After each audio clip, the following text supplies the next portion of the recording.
Well, it is a fine night for it. The sun's still shining. We're still double digits in temperature. You can't complain about that, and the atmosphere will certainly warm us all up to Northern Ireland against Iceland. It is only an international friendly, but it's the 700th international fixture that Northern Ireland have played, and they will be hoping to mark it with a victory before they have a brief summer rest, and then, as we know, before you know it, there'll be a new campaign and the small matter of World Cup qualifiers, John O'Neill. Yeah, I think, this is an important game when you consider the game that's coming up against Luxembourg, which will be the opening game. This is going to be a similar game. Northern Ireland, Iceland, and the FIFA rankings are roughly around the same. So I would say that Michael would be hoping maybe to get a win against Iceland tonight, and that would set things up nicely, because the biggest and most important game this year is going to be against Luxembourg, which kicks off the World Cup. Running you through the team news: Pierce Charles in goal, Spencer, Ballard and Hume the back line, Bradley, Shea, Charles, Saville and Devaney in midfield, and Smith and Price just behind debutant Ronan Hale. All eyes on him tonight to see how he will fare on this, the big opportunity that Northern Ireland fans have been calling for as well. When will he get his chance? We have that answer. It will be tonight, and now we look forward to seeing what he can produce. Yeah, as Joel was saying, he was a striker on form coming to the end of the season at these clubs, scoring goals. And Michael O'Neill has said himself, that's the one position really at this minute where somebody can go in and, stamp his authority on it and get that place for the World Cup qualifiers. I haven't seen a lot of him, Michael, to be fair, so I'm looking forward to see him tonight. I'm glad to see I'm glad to see Devaney getting another game. I thought he actually was quite impressive, particularly going forward, and maybe with Trey Hume behind him, that little bit more of experience, and from the defensive point of view we might be stronger there as well. But it's going to be an interesting game, but don't forget, this is their last game of the season, Michael, and they've had a long hard season, so hopefully if the approach is right, we could see a good game, but we don't want it to develop into one of those last sort of end of season friendlies that we've seen so often in the past.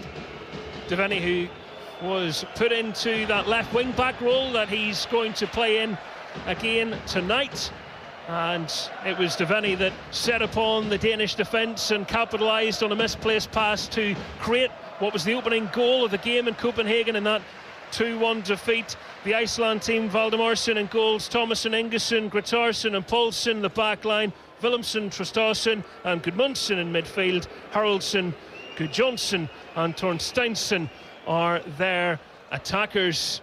I watched the highlights of the game against Scotland, and to be honest, Michael, that game could have ended up probably by 4 each.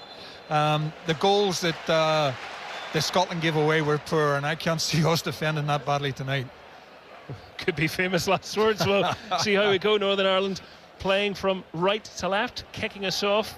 Isaac Price, the player who went backwards initially. Northern Ireland in the green tops, the darker green shorts and white socks. Iceland in the white jerseys, white shorts with red trim and blue socks. The ball back with their goalkeeper, who, despite not having a number 1 on his back, is most certainly their first choice keeper these days. That is the 21-year-old Valdimarsson, and a bit of a loose kick from him after the big build-up. Playing out from the back, and they put it straight up for a throw-in halfway in through their own half. Northern Ireland on the ball. Ballard playing it to skipper once again, Trey Hume, the Sunderland pairing. What a campaign they have had between them. Hume, Northern Ireland being squeezed backwards, and Hume was closed down as he tried to play the pass out. It ended up hitting Gudmundsson and going over the goal. Yeah, 2 days ago, that could have went anyone when it took the deflection.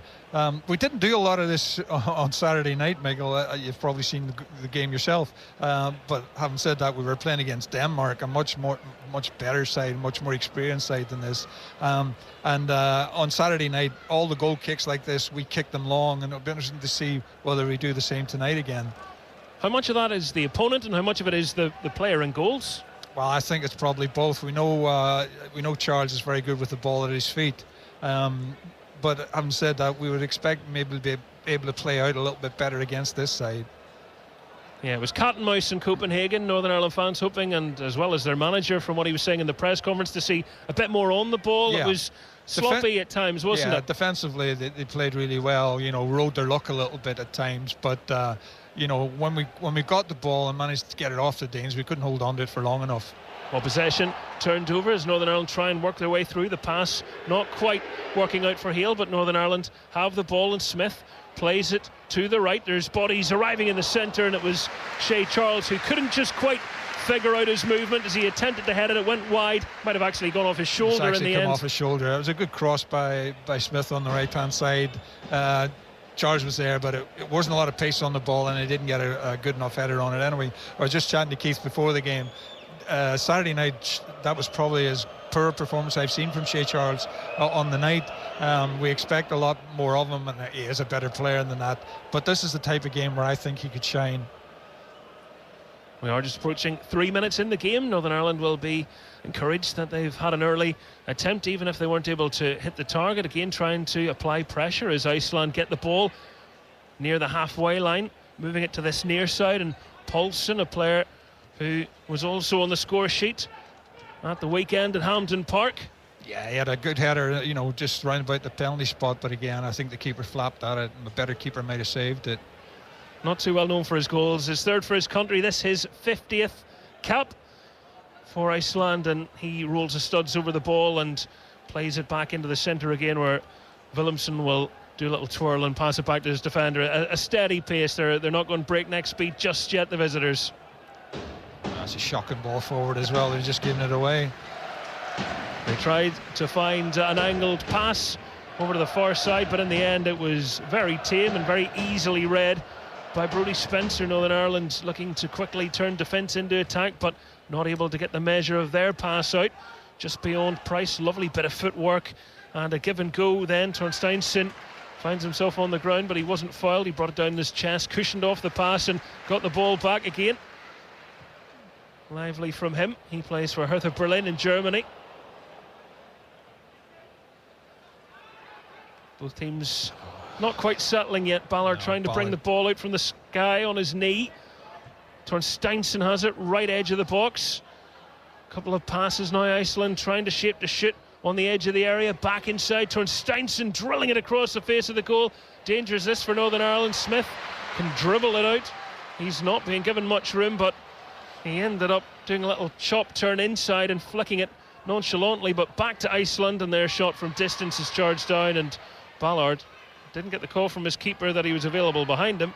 Oh, they've obviously started a lot quicker than us. Quicker to the ball, quicker to the knockdowns. The Northern Ireland fans giving you an idea as to where the ball's gone. A back pass to the keeper. It didn't look too comfortable either, Michael. Isaac Price was bearing down in goal, and not too many keepers enjoy facing him. I think it's just been a free kick there in the middle of the park.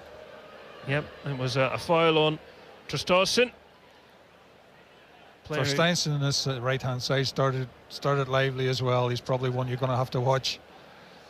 Yes, the number 11 scored the friendly winner last June against England. He is one of the bright sparks in their team, the number 11. Iceland enjoying an early spell of possession inside their own half. Yeah, we seem to be prepared just to let them have it in their own half. We're not really squeezing up that much. Ronan Hale working hard. Won't miss him in his luminous boots tonight. He's a mile off. Certainly was, as the ball was played out from centre back again, looking across to the far side, and the player was in an advanced position well beyond the Northern Ireland back line. Unusual that the flag actually went up right away. It tells you just how far beyond the last man he was. Pierce Charles left-footed over the halfway line. Hale wasn't able to hold it up, and Shea Charles with hands across Haraldson, who went down a little light. But sorry, Michael, this is a poor start. We just can't get into the game at all. We can't get the ball. Foul right in front of the Danish referee.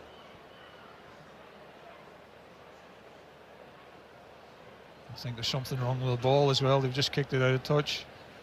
That's all we need Haven't even. They're struggling now. We can't get a ball. Made it to 7 minutes, and even the ball boys are on their holidays. So one was attempted to be kicked back on. It's actually bounced off the back of the Iceland manager, Arnar Gudlaugsson. Didn't seem to see the funny side of that. Looking very summery in his chinos tonight. Go on, well done. Shea Charles is fouled. That's an easy decision, and Ingerson, the player that was caught them napping, and at the end of the day, he just doesn't have the pace to get away from Williamson. But he brings him down. They've got a free kick now, about maybe 15 yards outside the 18-yard box. Just seeing the replay again. Munner went through the back of him. He was caught. The League One winner. Northern Ireland now with a free kick and a chance to send players into the box. Not shooting range, however. It's one of those ones you just try and drop on the back line, hope someone can run onto it. If they can keep themselves onside, it's a little maybe flat of an angle. Shea Charles, it will be, dinking it in deep. Iceland getting ahead to it. Price swinging a right boot. He doesn't need much of an invitation. No, and anything inside the box, he has a go. Northern Ireland retaining possession. Conor Bradley now to Saville. 60th outing for Northern Ireland for George Saville tonight. Yeah, Price got a bad knock there. He was a little bit too casual to the ball, and I think it was Ingerson who came right through the back of him.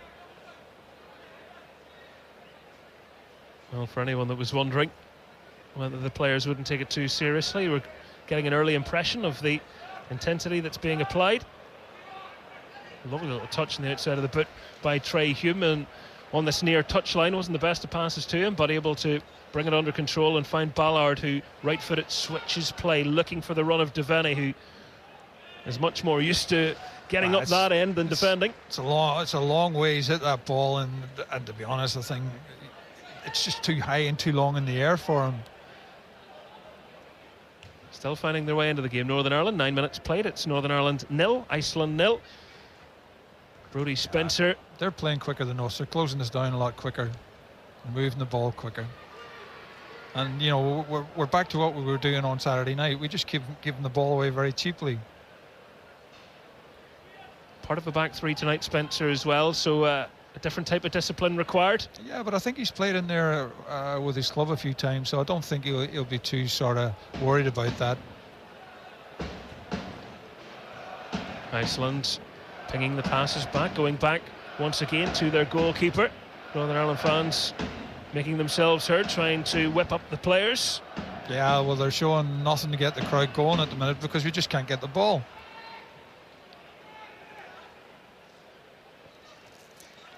It is Paulson, who almost has time to stop entirely and look around him. Nutmeg there from Albert Gudmundsson, the Genoa player. Gudmundsson there. That's a now great ball. Attacking on the far side, looking for a route through. Bradley nipping away and did enough to deny the cross, but a poor pass out from the back. I mean, Brodie Spencer does well to cross out, and then we're trying to turn sort of defence into attack, and Bradley, is looking for that ball down the line, and he's put it in the touch for a throw-in. Yep, sloppy. Iceland with all their outfield players in Northern Ireland's half.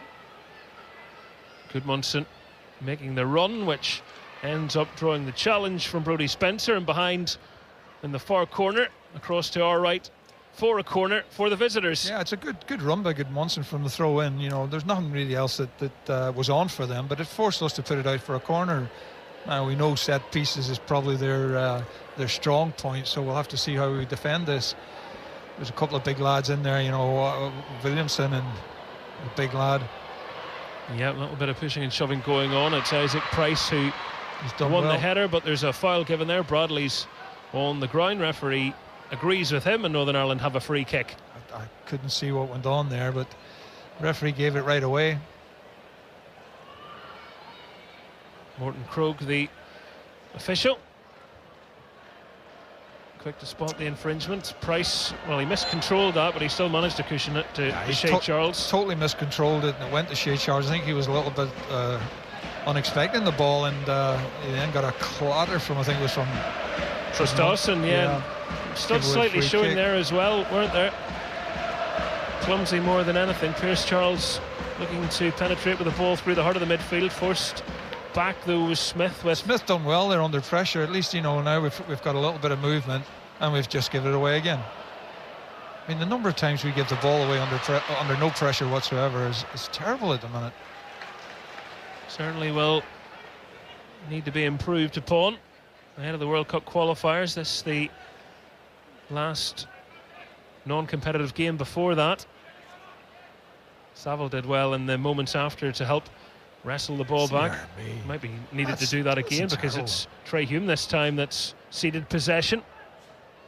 Careless start to the game for Northern Ireland. I think that the problem we have, that's a foul again. The problem we have, Michael, is that we're trying to play around the edges, and all the good teams are playing through the middle. We've got to start playing through the middle. You know, you've got to find Shea Charles in there. We know Saville can't do it. He hasn't got that game. He's more defensive. But if I was one of the back three, the first ball I'd be looking for was give it to Shea Charles. And we're not doing that. We're going wide right and left, and it's shooting them down to the ground. We're getting nothing from it. Well, a free kick given to Iceland for a tug on the arm of John Torsteinsson. He's given the ball to Gudmundsson, who hoists the free kick in high and deep and way beyond everybody in there. Yeah, you can see what they're trying to do. They're trying to get Williamson at the back post and isolate him, but again, it was just far too... Oh, good play. Well, you can hear the home fans certainly appreciated that. Isaac Price able to help Northern Ireland skip out. Bradley then tried to almost run a tightrope down the touchline on the far side, but ended up with no change there. Iceland able to retrieve the ball. He was massively outnumbered in the end. Well, they're running the game at the minute. You just sense that, the crowd's so quiet here. There's nothing to cheer at the minute. In a country with such a small population, Iceland, less than 400,000 people. More people live in County Down.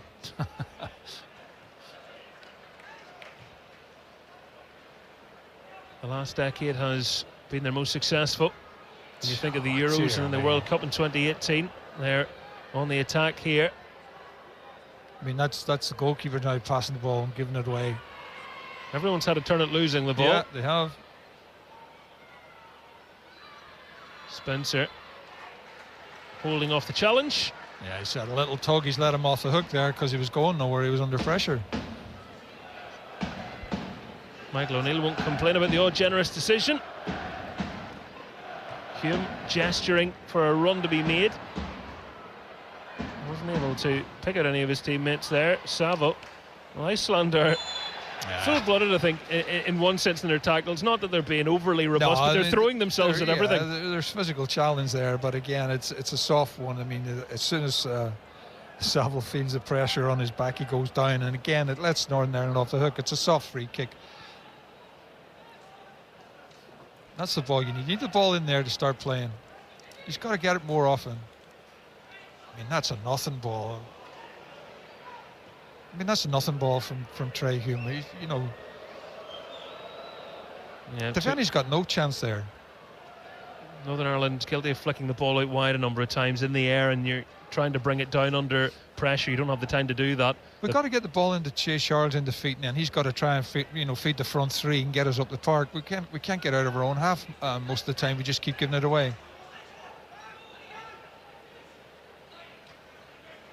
Well, forced backwards here. Ball all the way back with their keeper. The pass from Traustason, forcing the keeper to kick quickly. Yeah, the keeper can't kick it. It was like a chip shot up in the air. Interesting pass from Willemsen.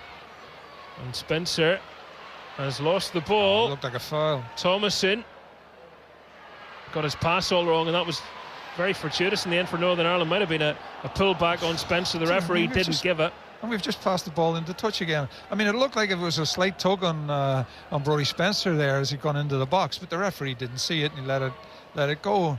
And as you say, his cross into the box was poor. Otherwise, it could have been serious trouble for Northern Ireland. It was the marauding run of Thomason down the Icelandic left. Pierce Charles with the ball in his hands. 16 minutes played, Northern Ireland 0, Iceland 0.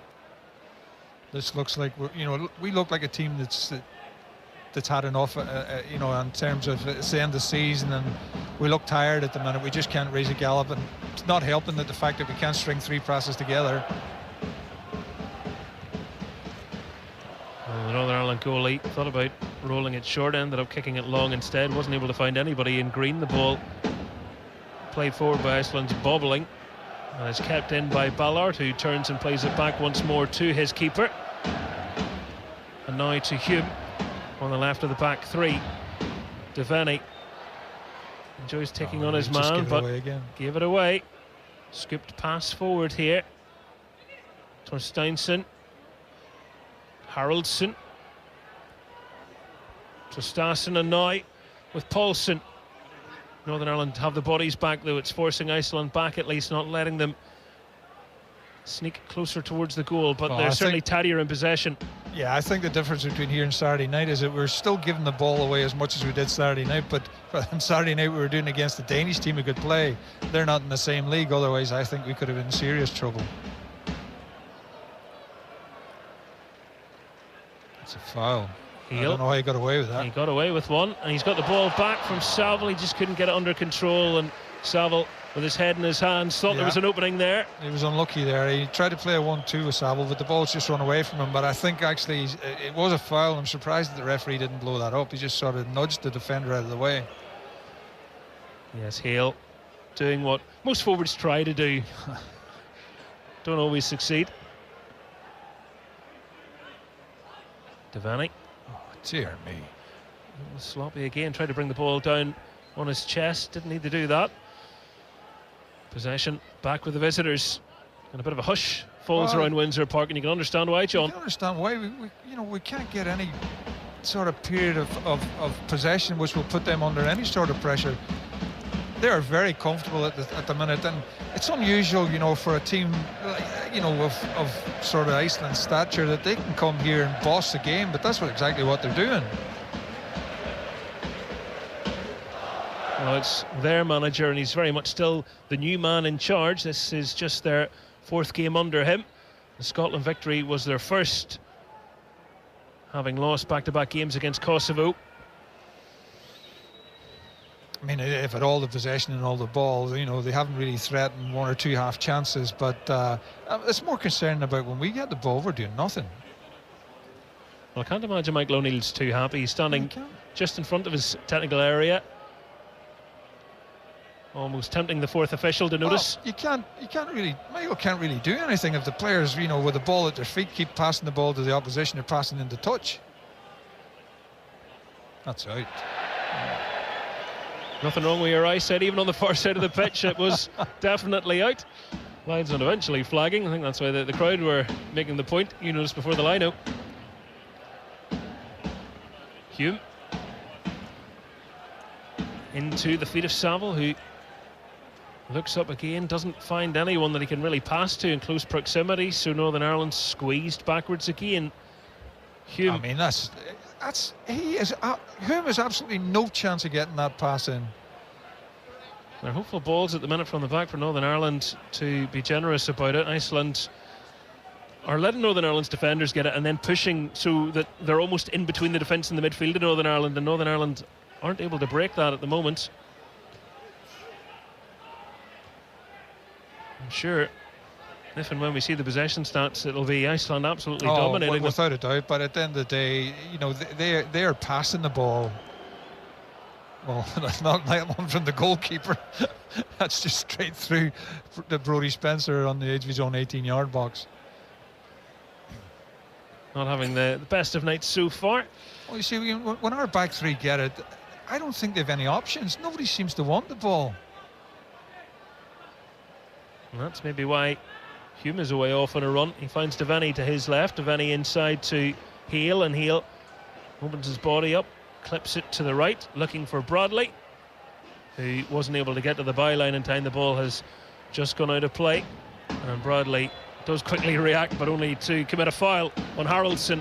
Well, I think that's probably one of the best ways we're going to find to try and break this down. If you've got Hume on this side and Ballard on the other side, or whoever it is in the back three, actually bringing the ball out of defence and trying to make something happen. And Hume did that. I mean, he's almost 15 yards inside, the opposition's half before anybody confronted him. Just being a little less predictable as well. Exactly, yeah. Committing them, we're not committing them in any ways at all. Well, ball back to their goalkeeper once again. Northern Ireland fans trying to put him off his kicking. He's just about found the right range that done time. Well for him there. He did indeed. Like a basketball player, he jumped so high. Strume's got to be stronger there. Johnson just brushed off the ball. Showing strength. And that was a really poor finish and a let-off. Torsteinson left-footed inside the box, missing the goal entirely. He really should have hit the target. Northern Ireland, that's a let-off for them. They were light defensively. Hume was just too casual. I think he thought it was going to go out for a throw-in, but he was just, he was shouldered off the ball, and you don't expect that from him. Well, the best chance of the game so far. Yeah, he tried to curl it, you just didn't get enough on it. 6 goals for his country. This is his 46th cap.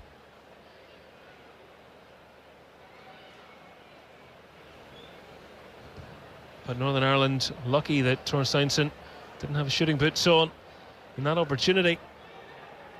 Another throw to Iceland as yet again Northern Ireland kick the ball into touch. Yeah, it's their kick. Pierce has kicked it to try and let Bradley win the header and play from there, but he hasn't won one yet, and it's gone into touch. You just saw a shot of Michael on the touchline. He doesn't look happy at all. Well, even from our position, peering down, you can just tell in his body language. Yeah, we need a little spark here. We need something to happen to get the crowd going, to get the players lifted a little bit. 23 minutes played. The game's still waiting for a breakthrough.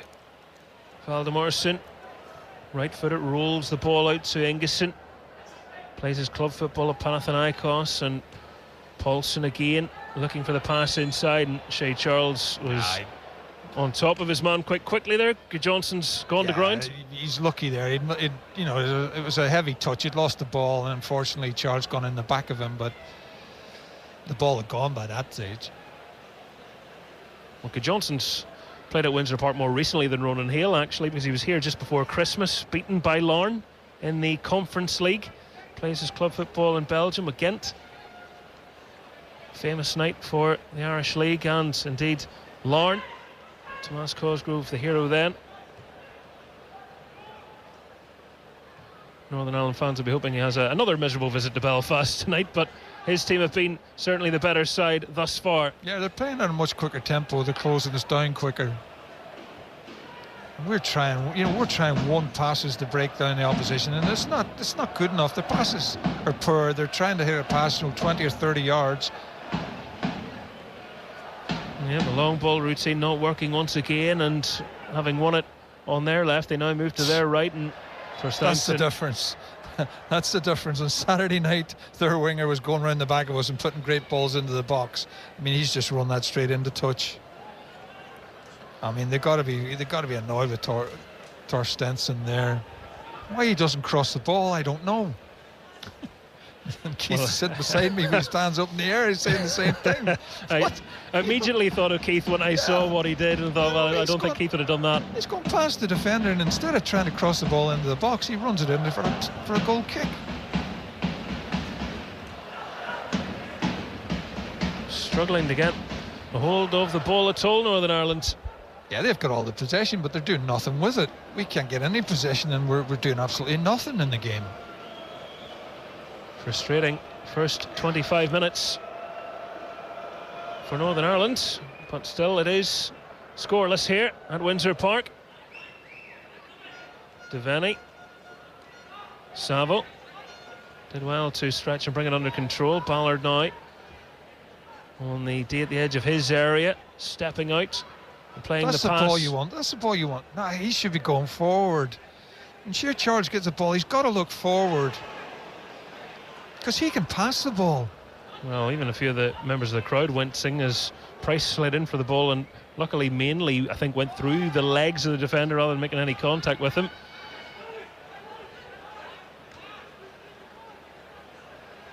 But it will require a rethink, won't it? Not working so far for the Green and White Army. That's poor play. It really is poor play. You know, we're going through the motions here. Well, Iceland have players in the centre. Torsteinsson on the right-hand side, getting it back to Willemsen.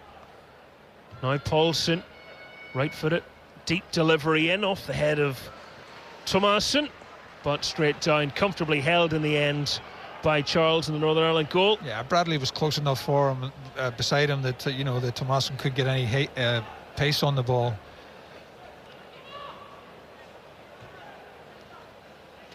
Price trying a casual flick. Iceland asking for a handball. That would have been rather harsh on Hume. He didn't know a thing about it. No, just come right up off the turf, hit him on the hand.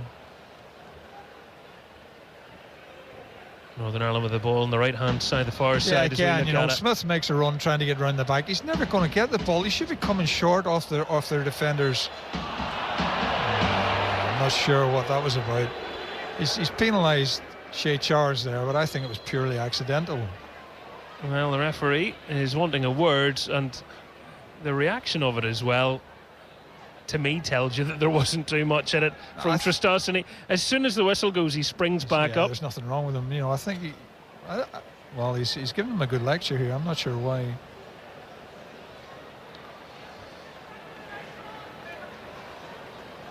Oh, he's sort of caught him with the bottom of his wrist. But as you say, as soon as the referee blew the whistle, he got up and there was nothing wrong with him. Yeah, contact, but hardly a killer punch. Don't think you're getting a 10 count there. Iceland moving it across the defensive ranks, back once more with their keeper. He just stands on the ball and he's waiting for somebody to put him under pressure and then release. He'll release it from there. But again, they've just kicked it out for a throw-in now. This is a poor game, Michael. And that's putting it mildly. It hasn't burst into life. We were hoping with the good weather we'd see some good football. There's still a way to go yet, but we haven't got too much of it. Very much feels like two sides that can't wait to get on a plane and head somewhere nice. Yeah, you can understand that a little bit, but that doesn't make them bad passers of the ball all of a sudden, Well, Northern Ireland take a free kick. They were awarded. Get on with it. Devaney, brilliant breakthrough season for him at Crystal Palace. Again, we're trying to unlock his defence with a ball that's going 35, 40 yards. There's absolutely no way they're going to do that. I mean, to be honest, I could go out there and stand as a centre back for Iceland in the middle, and they wouldn't get past me either. I mean, they're just doing it from too far away. They're trying to do it with one ball.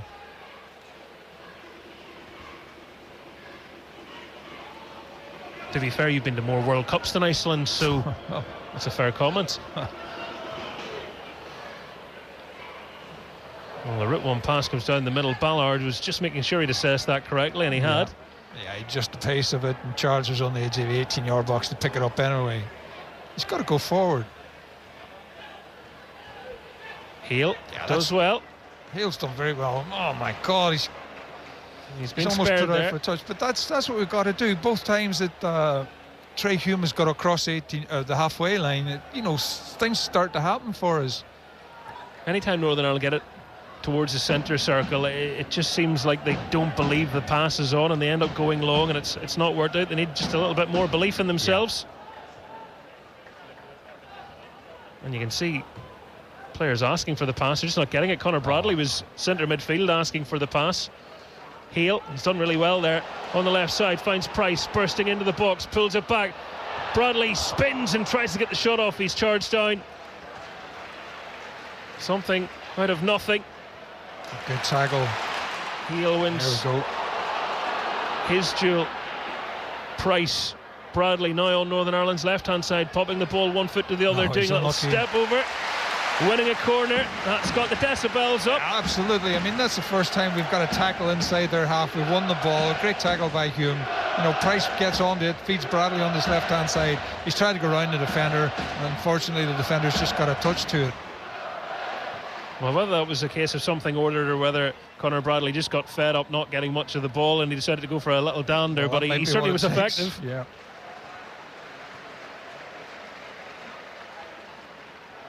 Shea Charles placing the ball beside the corner flag in the quadrant across to our left on this near hand side. Northern Ireland players queuing up primarily at the back post, far side of the box, and before the corner can be taken, there's a little word for Devaney. Oh my. And I mean, there's 2 players running out of the 18-yard box when there's a corner being taken, and one grabs the other and falls over. What are they trying to do? I have no idea. Well, I'm not the best at charades, but Goodmunson was trying to say there was an arm swung towards him, which there definitely wasn't. The corner comes in, keeper gets his right hand to it. Bradley shaping to shoot. It's actually hit the boot of Ronan Hale in there. Don't think it was destined for goal anyway. No, get a throw in on the far side. The goalkeeper did well with the cross and punched it out, and Bradley stepped onto it. He's actually hit it quite well, but you're right, it hit Hale, bounced up in the air, and now it's gone out for a throw in. Paul Smith getting the ball, going to be one of his customary long throws, it would appear. Northern Ireland looking for the game's first goal as we tick past 33 minutes. I mean, it's a good long throw, but there's too many white shirts there. You know, they've got to get an extra body in there. It's a good ball. That's a good ball.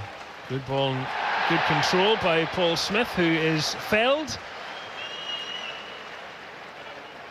Spencer ran in to be a backup referee should one be required, stroke bodyguard. It was minimal nonsense. Well, Northern Ireland get a free kick. I think, to be fair to him, it was a foul, but he was going down. He was going down. I'm not sure. We've just seen a replay of Bradley's shot. I'm not sure if it would have been on target anyway. A strike in anger, but probably not one on target. Shea Charles, one arm above his head, right-footed, cross into the box. Iceland have another player down. Must be struggling with the wind tonight. That's a poor cross. Again, you know, you've got a free kick in a great position. We don't get it past the first man. Then it's a sloppy tackle by Smith, you know, on the edge of the 18-yard box, and lets them off the hook. They get a free kick now on the edge of their 18-yard box, and you know that little bit of period of pressure is gone, but at least they got the crowd going for a little bit. Well, Sverre and Michael, you see him on the screen again here, Michael. You know, he's really agitated down there about the way things have been going. I was just thinking that Sverre Ingesson obviously wasn't too happy with how some things are going his way either, because he just had a chat with the goalkeeper and tried to explain what way they want the kicking to work. So we'll see now. No pressure, goalie, whether he's able to do that.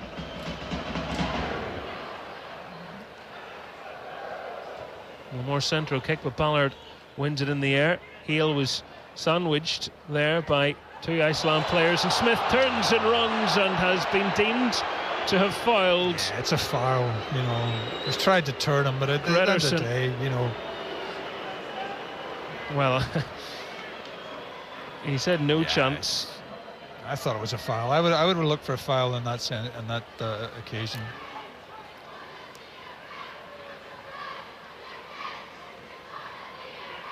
Well, had the whistle not have sounded, you would have fancied Paul Smith's chances with his speed to have really posed a problem for Iceland. But the whistle did sound. Into the final 10 minutes of this first half. No, that's better. That's better. You know, they're putting them under pressure now. They've given the ball away. But growing into the game, Northern Ireland, there looked to be a shove in the back of Bradley. He was very honest in trying to get up, and he's just been nutmegged. Well, he was nutmegged, but he wasn't allowing himself to lose the ball. Isaac Price! Oh! Beautiful goal! He caresses it into the far corner. Number 9 for Northern Ireland for Isaac Price. Level with Best and Whiteside. Some company to be amongst. Northern Ireland 1, Iceland 0. 36 gone. I'll bet you Iceland cannot believe that they're 1-0 down. And you got to say, Michael, Bradley's made that goal. He's been, getting himself stuck in there. The ball breaks to Price. He's just outside the 18-yard box, and you can see right away from where we're sitting, he's looking to curl it right into the corner, and he did that. It's a great finish. Great finish. Brilliant goal from Isaac Price. Another one from outside the box from him. He knew exactly what he was doing, and it's inches inside that bottom corner of the far post as well. The keeper's at full stretch, and he can't even get a fingertip to it. It was precision from Price. And Northern Ireland, in what hasn't been a wonderful first half, let's be honest, are 1-0 up. Well, hopefully we can push on from there, but you got to say, Bradley's in there in the middle of the park, coming from his, his right wing back position. You're thinking, what is he doing in there? He must be getting frustrated, and and trying to take things into his own hands. But that certainly made the space, and Price made the most of it. He now has 7 goals in his last 7 internationals. That's some going. That is some record. But we said it before the game. We were talking about, when you look at Price in the games that he's played, he doesn't seem to do a lot in the game, but if he gets a yard or two, around the 18-yard box, he can hit the ball and he can score a goal. And the Northern Ireland fans around us, all the way around the ground, are standing up and applauding. And that goal has lifted everyone's spirits. And why wouldn't it? And a great point you made as well, John, about Conor Bradley and almost his stubbornness. He was nutmegged, and that made him dig in and say, you're not going past me. Yeah, it's almost, he's showing the frustration of the team that they can't get playing, and he's basically chased the ball all over the park. I mean, at one stage he was over here on the left-hand side. That time he was in the middle of the park. But you got to say, what a strike from Price. Well, Michael O'Neill has been posing the question about who his main striker is. He's not complaining about Isaac Price's goals from just behind the front man, that's for sure. Yeah, we need to get somebody up front, though, that will support and maybe get the odd goal as well. But it's more of having a front man that can hold the ball up and bring us up the field. I mean, I don't know what Pierce Charles is thinking there. He's trying to pass the ball to Brodie Spencer, who's already got a white shirt up his back, and he puts it in the touch for a throw in.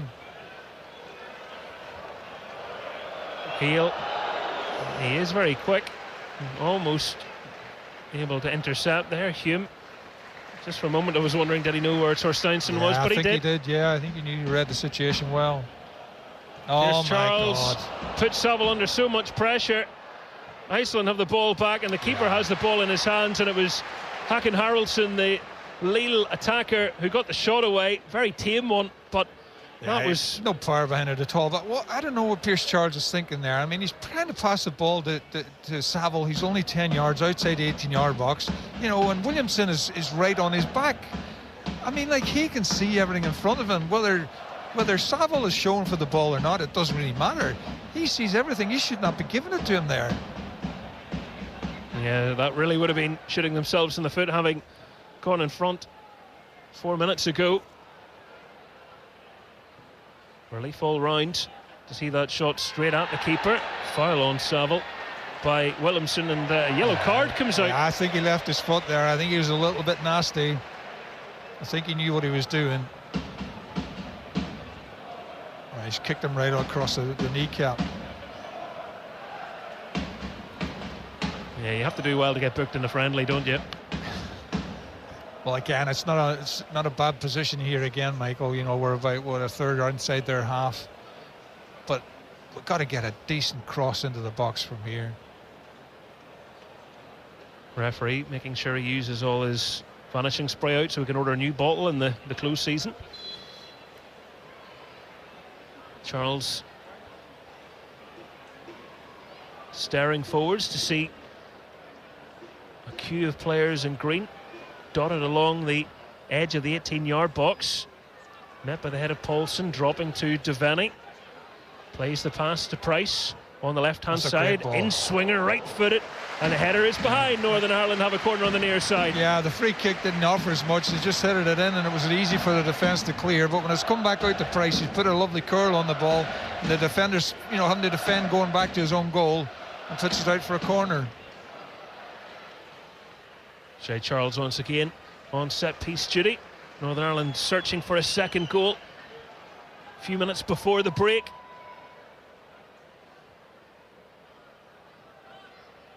Having suffered a goal just before half-time at the weekend. Can they benefit from one tonight? And they might well do. Oh, dear me. Hale and Price were both at the back post, and between them neither could figure out how to get a shot away. Yeah, I think they got in each other's way. I mean, I thought the goalkeeper might have come for that, but I think it's gone over. I think Price is being held a little bit at the back post, but I think maybe the fact that it's gone past Hale has put him off a little bit. But you know, there are chances there again. Well, something that Northern Ireland can try and exploit further, perhaps. Bit of a miscommunication between the keeper and his defenders. Devaney looking for the run of Hale. Price was caught by Williamson, who's already on a booking, and not a foul, says the referee. It certainly looked one to me.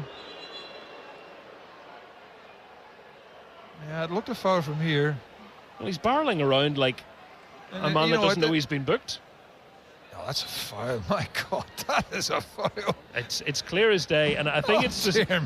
I think the referee, having yellow carded him, is nearly afraid of doing anything there because then he send him off, which sounds silly, but you can't make challenges like that.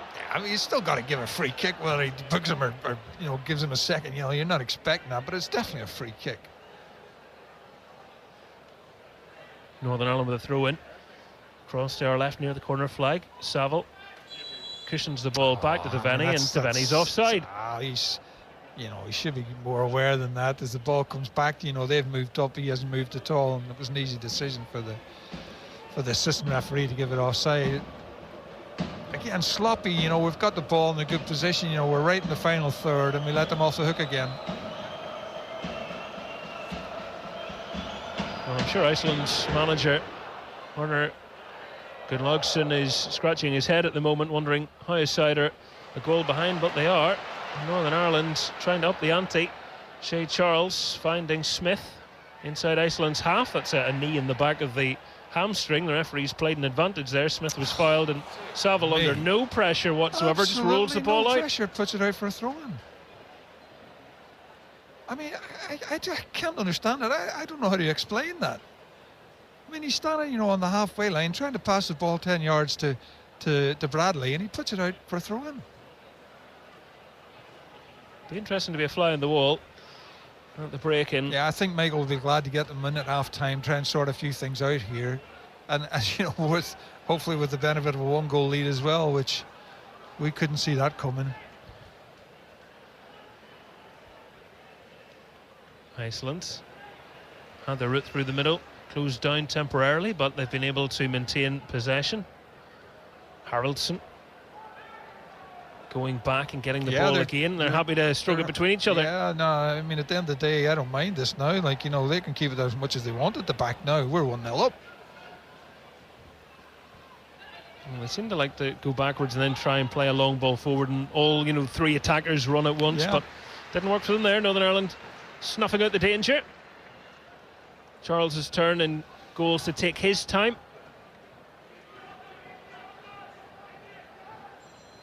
About to find out how much additional time we will be afforded here by the fourth official.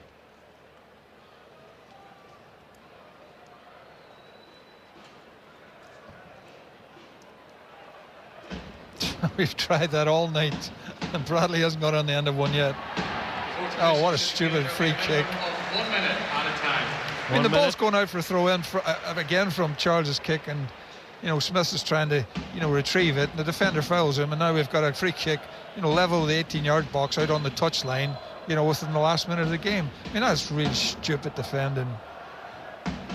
Well, their frustration has been clear to see at times. Iceland making challenges they haven't had to do, and now they're having to defend off the back of that little moment of impetuous defending. Will it be an in-swinger? Northern Ireland have two players queuing across. Devaney standing beside Charles, and it's going to be Devaney this time to take it. Left-footed. What a ball. It's a really good ball in, and it's off an Iceland head and behind for a corner to Northern Ireland, and this will be the last attempt of the half, you would think. I think that was Grierson, and I'll tell you what, he needed to get that because Ballard was coming right in behind him, and he would have buried it. It was a great cross, an absolutely brilliant cross. Northern Ireland taking the corner quickly. Devaney plays it in. It's at the back post. It's off the frame of the goal. And it was Ronan Hale arriving on the far side who hit the post. And Price has a go himself. And he was always leaning back. It's gone over the crossbar, but almost a dream international debut for Hale as the half-time whistle sounds, John O'Neill. He should have scored. I mean, it was a good ball in again from Devaney, I think it was. It was flicked on, I'm not sure whether it was Ballard, and it's come to Hale at the back post, and he's tried to lash it into the net, and he's hit the frame of the upright and the crossbar.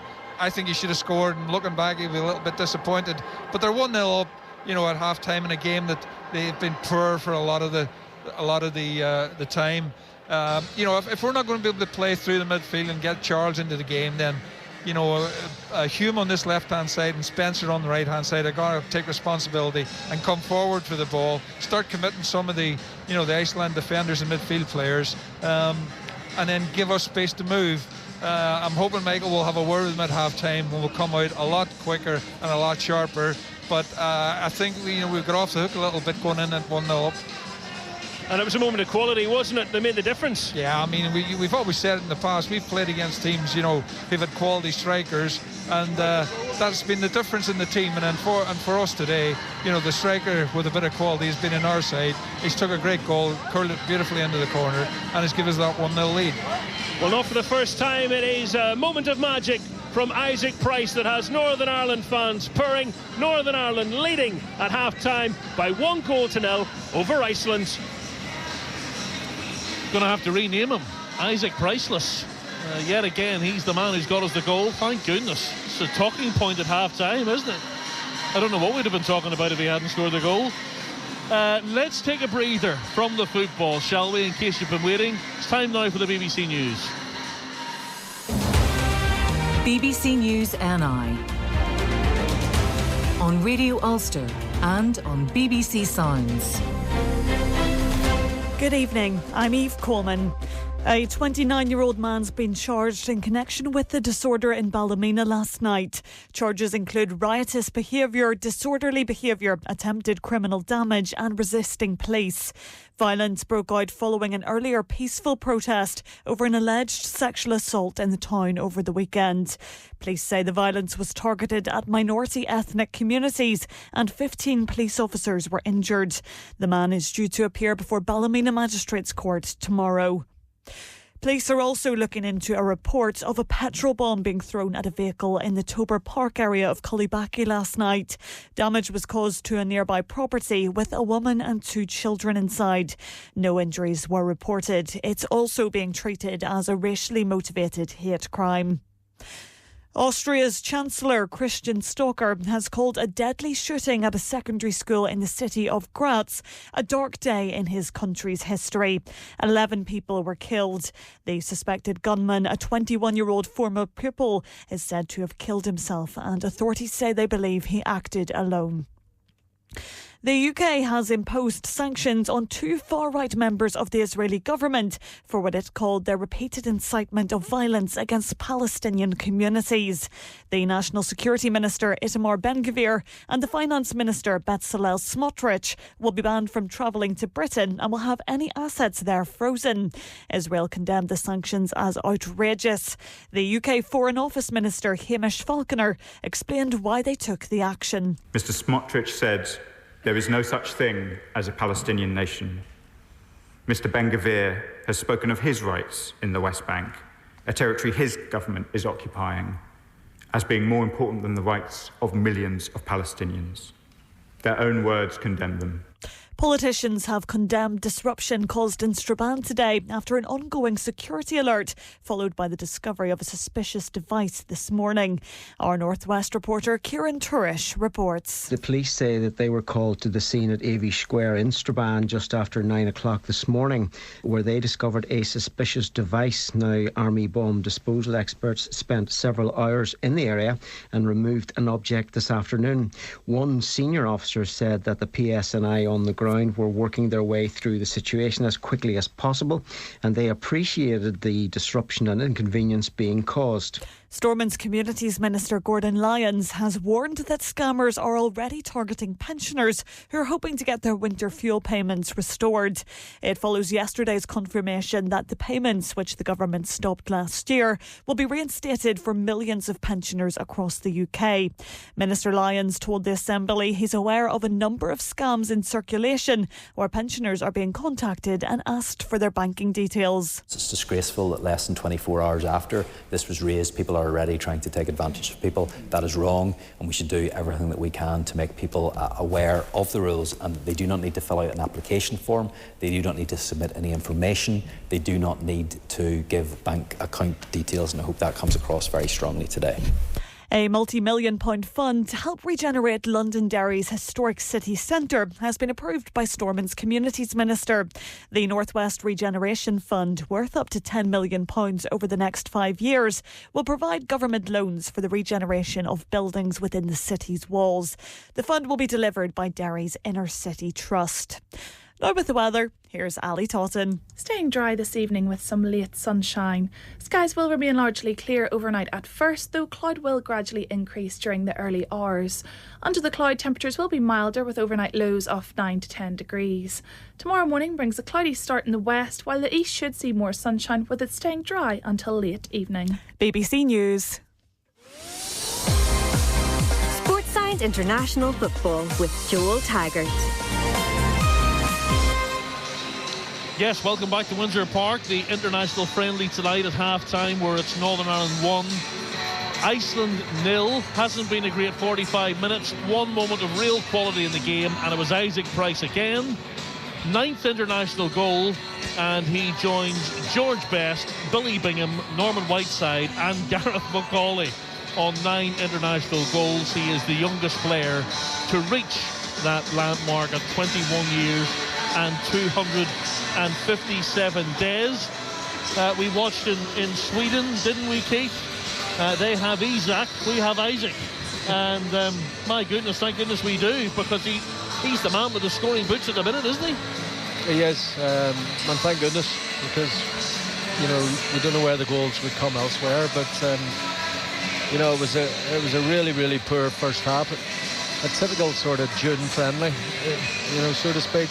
I had actually written down in my notes June friendlies question mark to discuss what is the point. But I mean, they are with us, and we have to go through the motions and we have to play them. But it was the one moment of quality in the game, or in the first half, wasn't it? It was. It's a fantastic finish, and we know he has that quality. I think before that we didn't see an awful lot of him. Iceland probably, you know, they dictated the game, so they did, and we looked a little bit lost. Again, our ball retention was very, very poor. But I agree with John, you know, about the centre halves. They need to step out.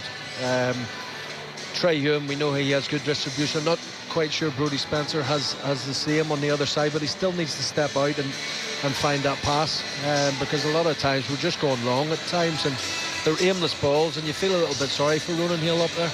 But I think that probably comes from as well. No, Ballard maybe the player receiving the ball, or sorry, on the ball, but he's looking for a bit of movement from his midfielders. And for me, especially Saville and Charles, they're static. They're happy to be marked by the Icelandic players. They're receiving the ball back to goal. So really, if Ballard plays it into them, there's only one place he can go, and it's back to Ballard, back to keeper, and just. No, I've noticed a couple of times when Ballard has had it, Spencer's went high and wide, but I don't know if he's loud enough, if he's shouting enough. No, give me the ball or space in front of me. No, I can step in with it, and we end up, we're caught in 2 minds. We don't know whether to build through the middle, or if Trey or Spencer can step in, and then it just leads to the long hopeful ball where. No, the front three aren't physical either, if it's a long hopeful ball. And that's what I was going to say. Yes, no, you're spot on, Joel. It's Price doesn't really want it back to goal. Hale's probably not big enough. He's not that sort of player where he wants it back to goal. And the Icelandic defenders are just coming over the top, and no, they're winning all the headers. You'd written down in your notes just before the goal, Bradley midfield, and it came from Bradley in that sort of area, didn't it? Yeah, and it was probably a few minutes even before the goal. No. And I don't know if it was done purposely, but Bradley and Smith had changed positions, and there was an opportunity. Bradley picked it up just through being aggressive, wanting to get us up the pitch.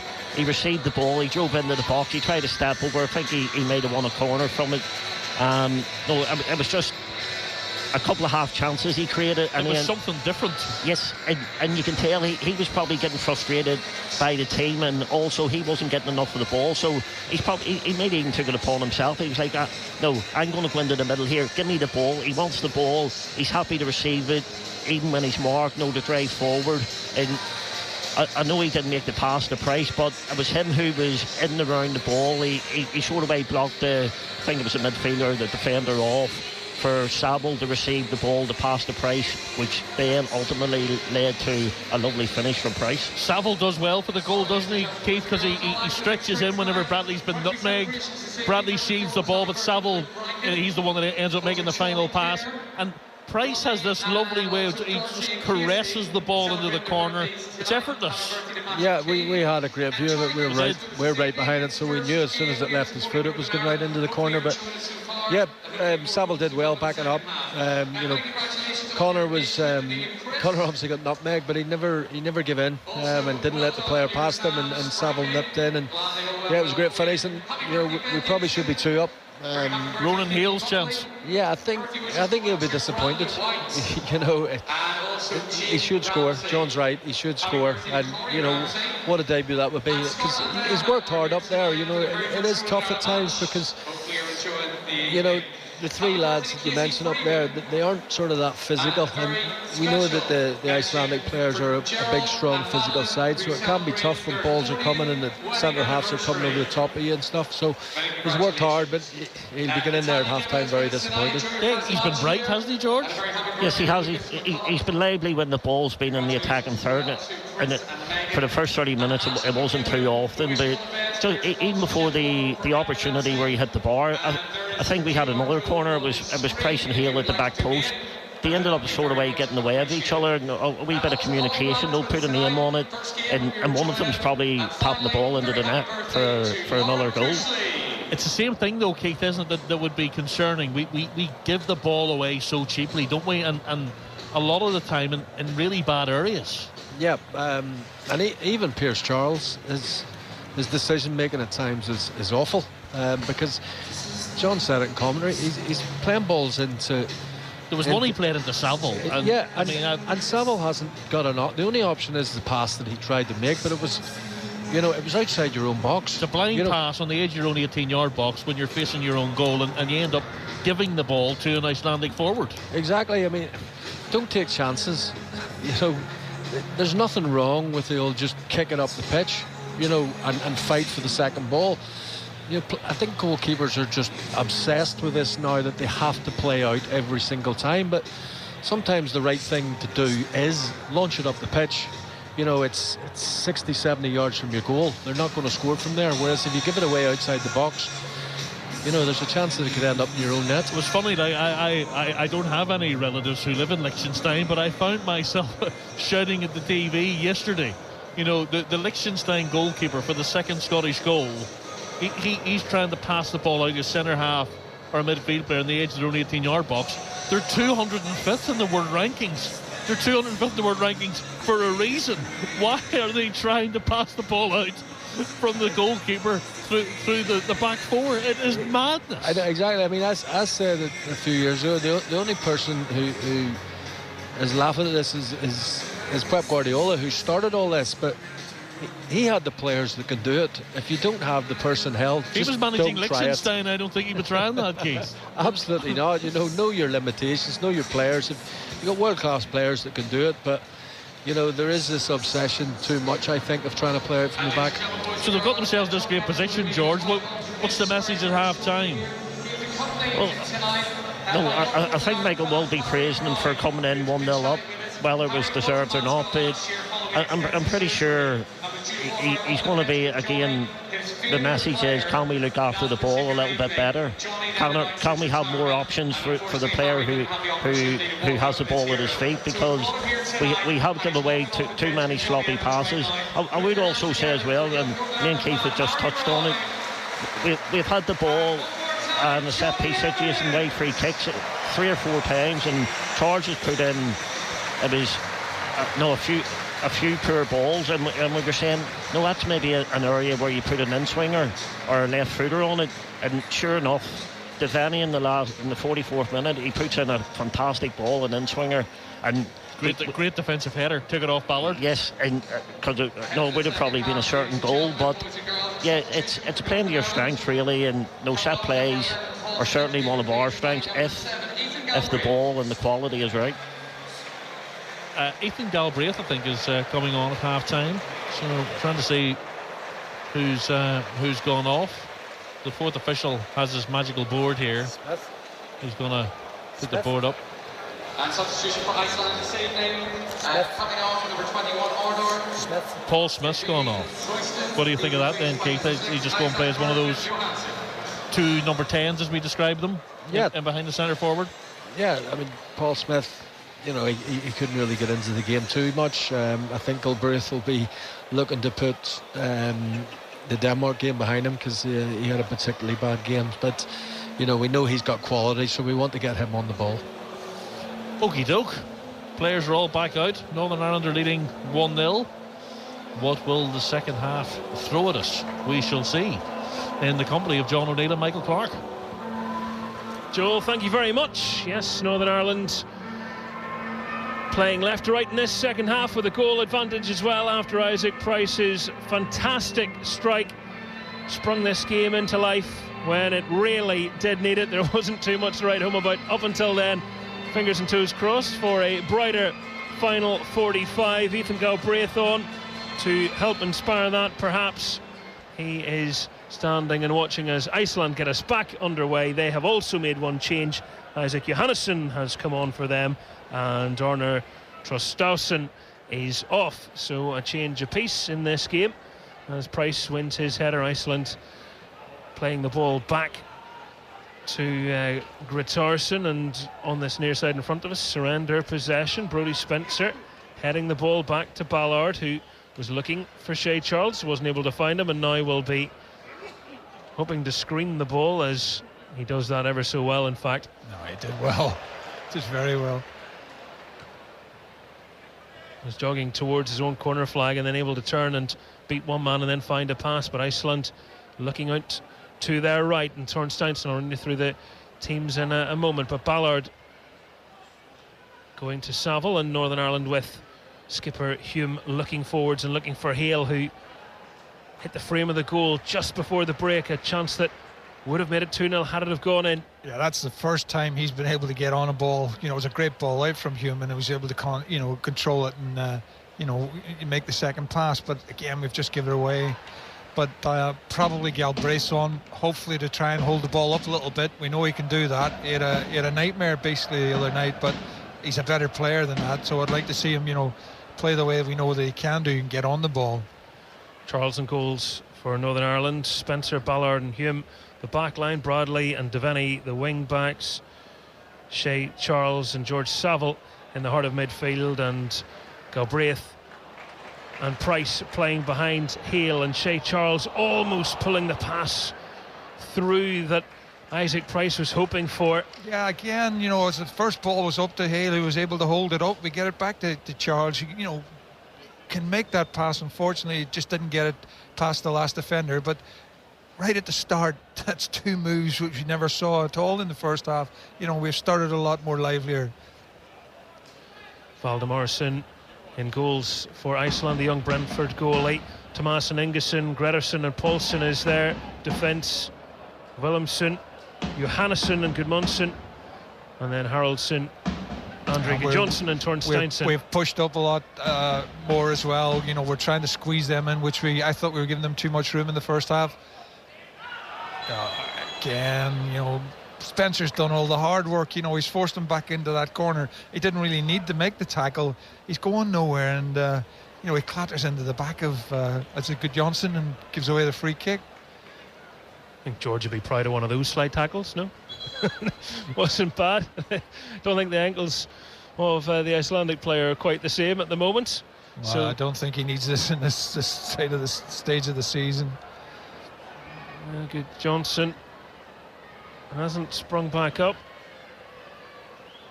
was a challenge from behind that really didn't feel like it needed to be made whatsoever. No, but it didn't. He's going back towards his own goal. He's nowhere to go.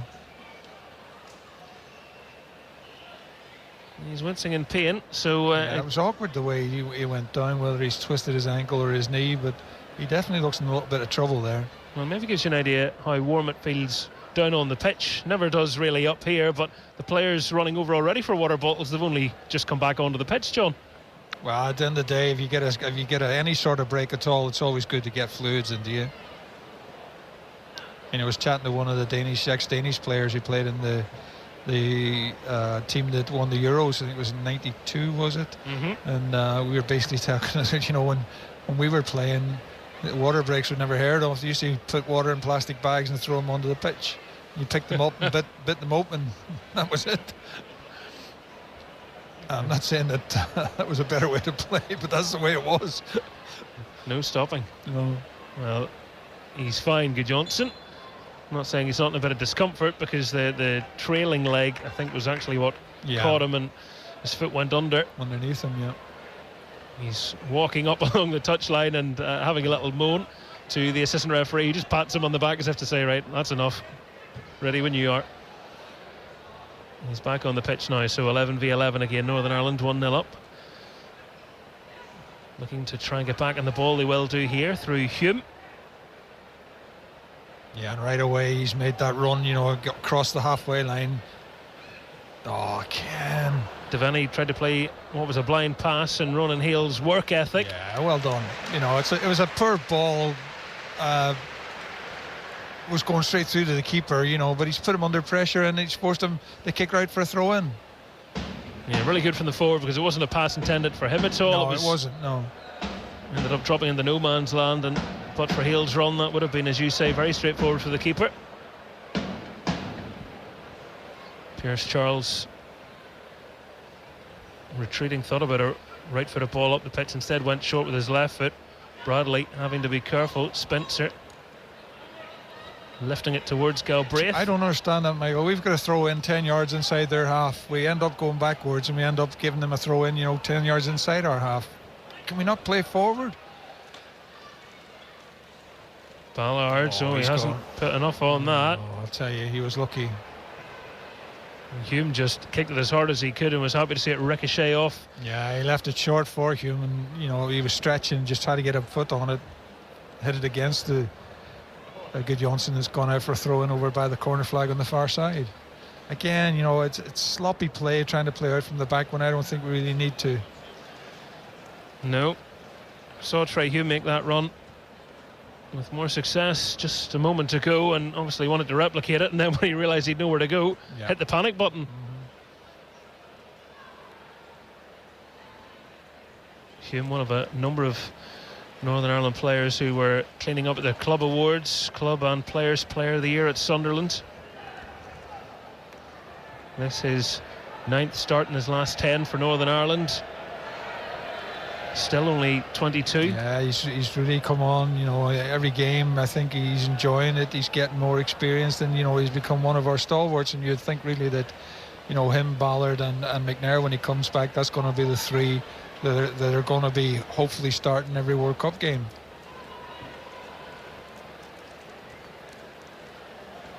And with the winning of their group in the Nations League, it does give Northern Ireland a really strong chance of getting a World Cup playoff. They'll want to have a good World Cup campaign, of course, but that's where the Nations League may well come in further down the track. Yeah, I mean, that's a ball up to Hale. He's offside. He should know better than that. I mean, it's just a straight ball from the, you know, from Trey Hume at the back, and he's standing in an offside position.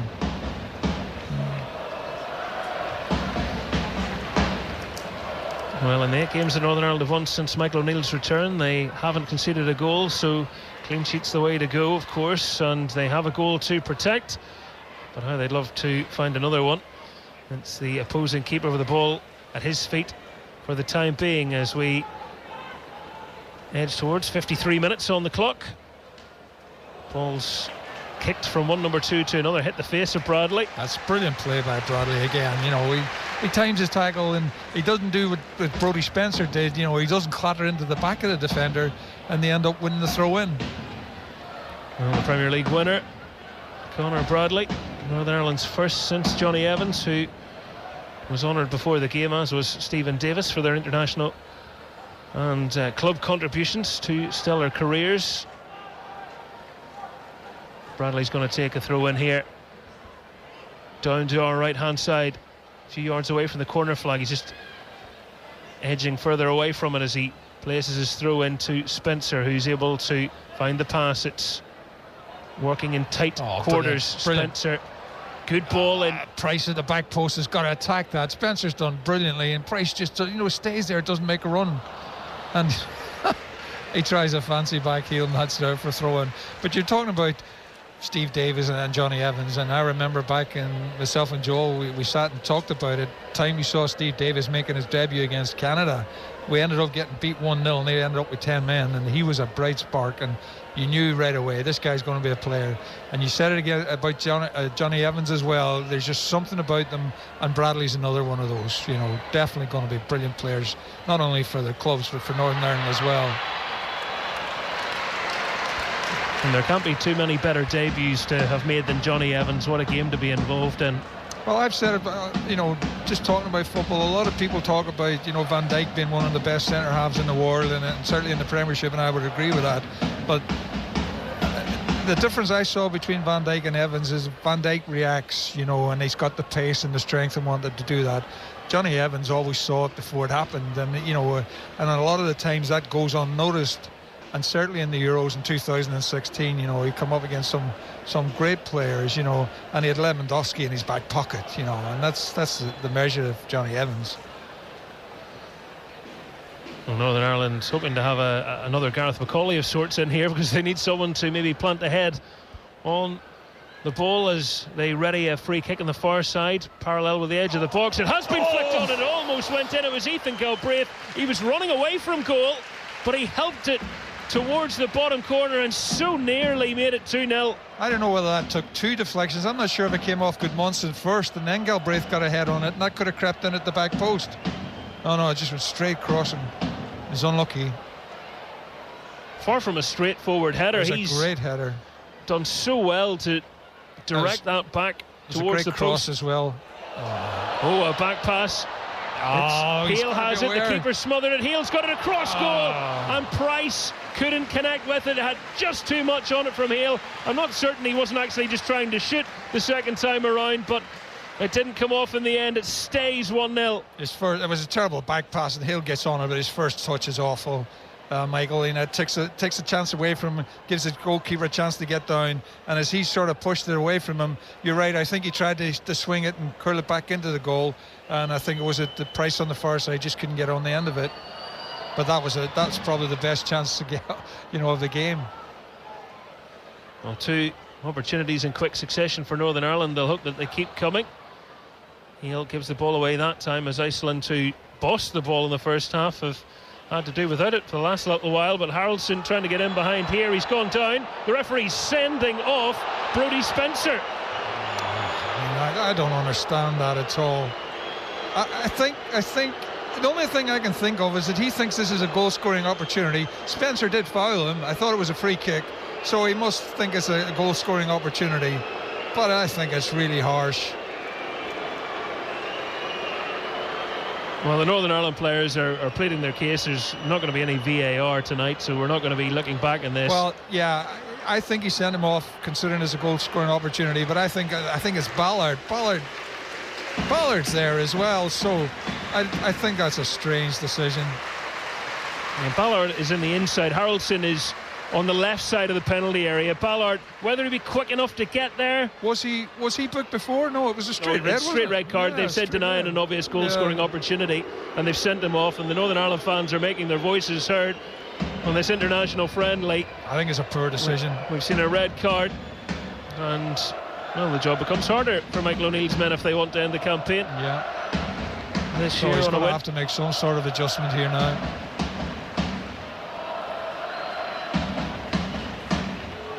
Well, and he is deep in conversation with Dermot O'Carroll as to what they might do. No, I would say they're going to have to bring McConville on, aren't they, surely? The decision as to who they take off to allow that gap in defence to be plugged once more. Their right centre back and Spencer catching the heels of the player who has scored in the Champions League last 16 this season against Dortmund. That gives you an idea of the calibre player they're up against. And once he saw space in front of him, his eyes lit up. It got him done for pace, you know. Spencer just got caught with that yard in front of him and he couldn't make it up. Northern Ireland setting up a 5-man wall if Galbraith steps across. They've also got a draft excluder in behind. Don't know if you're rock, paper, scissors for that job. Iceland with a free kick. Right-footed. It hits Bradley in the Northern Ireland wall. And it's behind for a corner. Gudmundsson's free kick not able to get above Bradley. Well, they've got got 30 minutes now to play with 10 men. Never straightforward, John. Not even in friendlies. No. The only thing is, it changes the game completely now. You know, I mean, like everything that Michael O'Neill made a plan for just gone out the window. And Iceland are going to make 3 changes when they have a chance. I don't know if they're going to do that before the corner, but Northern Ireland haven't made theirs in reaction just yet. But one defensive player short to deal with the corner. Pierce Charles punches it. Great punch it was as well. Bradley robbed of the ball. Shea Charles sticks out a bit inside the box, left foot. It puts it behind. Another corner to the visitors. Bradley was lucky there. He was a little bit casual trying to nip it past him, and he almost got caught out.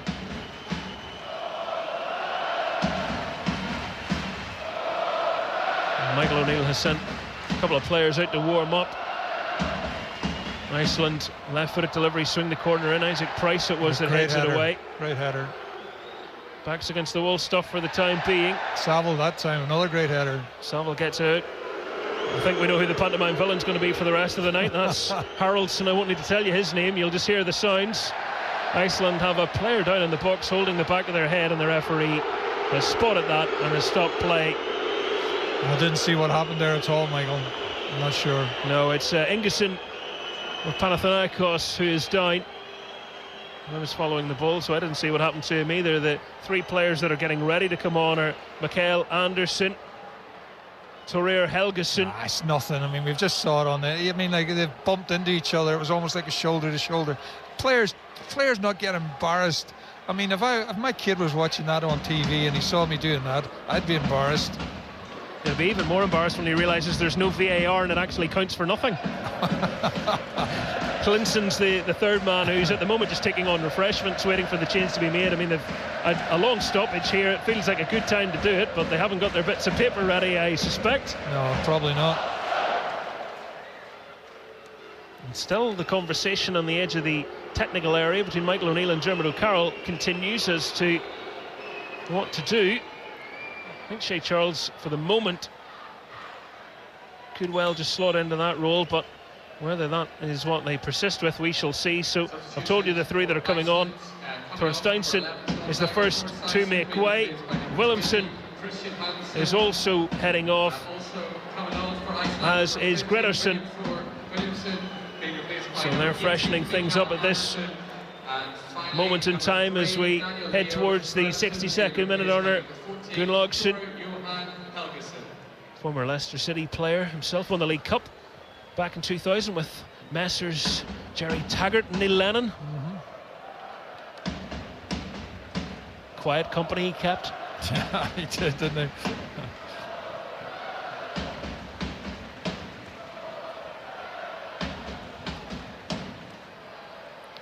Charles has gone in as a third centre half. Whether that has done it continues before, or not, so we'll see.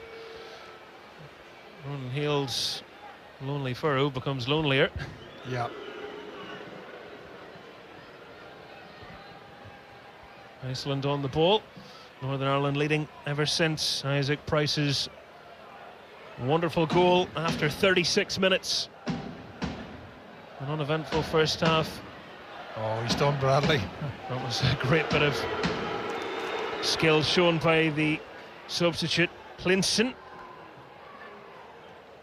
an Ajax player, but was out on loan at Sparta Rotterdam, getting more valuable minutes. The 21-year-olds. He's on their left-hand side. He was wanting the ball again. It's Haraldson instead that gets it and threads the pass through. Northern Ireland have lots of players in there, but Iceland asking questions, and Northern Ireland get a free kick. Saville hits the ground. Saville was going down 5 yards before he even got touched there. I mean, he's done well. He's conned the referee. He was in an awkward situation, and he made the most of it and got a free kick. I don't know what players are thinking, and he knows he's going to go down. And I say, from a position where they've got us pinned in right back in their final third, he lets him off the hook. We've got a free kick now. Well, I don't know what they've decided, but they finally seem to have decided upon something after scribbling on a bit of paper for quite some time. Michael O'Neill and Dermot O'Carroll. Well, I think they've got to bring McConville on and push Charles back into midfield, because I think they're going to need him. Certainly a big ask. Half an hour with 10 men. Well, it shows you now how important that miss with Hale was there 5 or 10 minutes ago. Ballard does really well. Moved his marker out of the way like an unwanted piece of furniture, then brought the ball down on his chest. Northern Ireland a little lax with the pass, however. Devaney. This is give them a little bit of impetus here. They've really raised their game at the minute. That's dangerous a great ball tackle. in, and Ballard, that is absolutely marvellous from him. And well, he's gone down holding his ankle. He's trying to pick himself back up. A few things, The referee didn't see the foul. It again appeared to be one. Play continues, and Ballard gets a challenge in, and the ball was behind. It's going to be a corner, and Ballard's back down on the ground. And well, I thought he was hurt after the first tackle, but he bravely tried to soldier on for a minute. Yeah, I mean, he's done well. The cross came in. It was a great interception. He needed to do that, just to run about the penalty spot. And as he's gone to clear it, I thought he was fouled, but the referee's seen otherwise again. But if he doesn't intercept, this is a goal. When you look at this series, but past it, well, maybe not. You see it again, Michael. It was a cross in initially from the right-hand side, and he slid full length in to stop the ball arriving at Haraldson, who would have been 6 yards out with a tap in.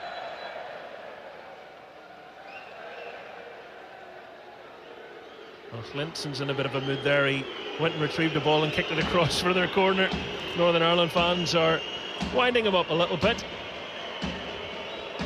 He's running towards the centre. Ball coming in. Haraldson. Oh, it wouldn't come down for him. Wouldn't fall for him quick enough. And it's lucky that it didn't, because had it have, he was in space. He was looking to hit it, wasn't he? But it just wouldn't come down for him, and he had to take that second touch, and that allowed us, Ballard, I think it was, to close him down again. And the second shot was blocked on the edge of the 18-yard box. It's gone out for another corner. But they are whipping these corners in, right into the 6-yard box. And anything could happen then. It could be a header from a defender, from a forward. Another set piece, this time on the near side, hung deep in and headed back across the goal, cleared off the line, and Pierce Charles gets it in his hands. Was it Bradley? I'm not sure. Someone from Northern Ireland able to get it off the line. It was Isaac Price, in fact, with a goal line clearance to deny Gudjonsson an equaliser. That's a great defending. Great defending. I mean, Ignason on the back post gets a great header in. We're riding luck a little bit at the minute, Michael. Well, Joel called him priceless. He's proving himself to be just that. A goal, and now a goal line clearance, both at that end.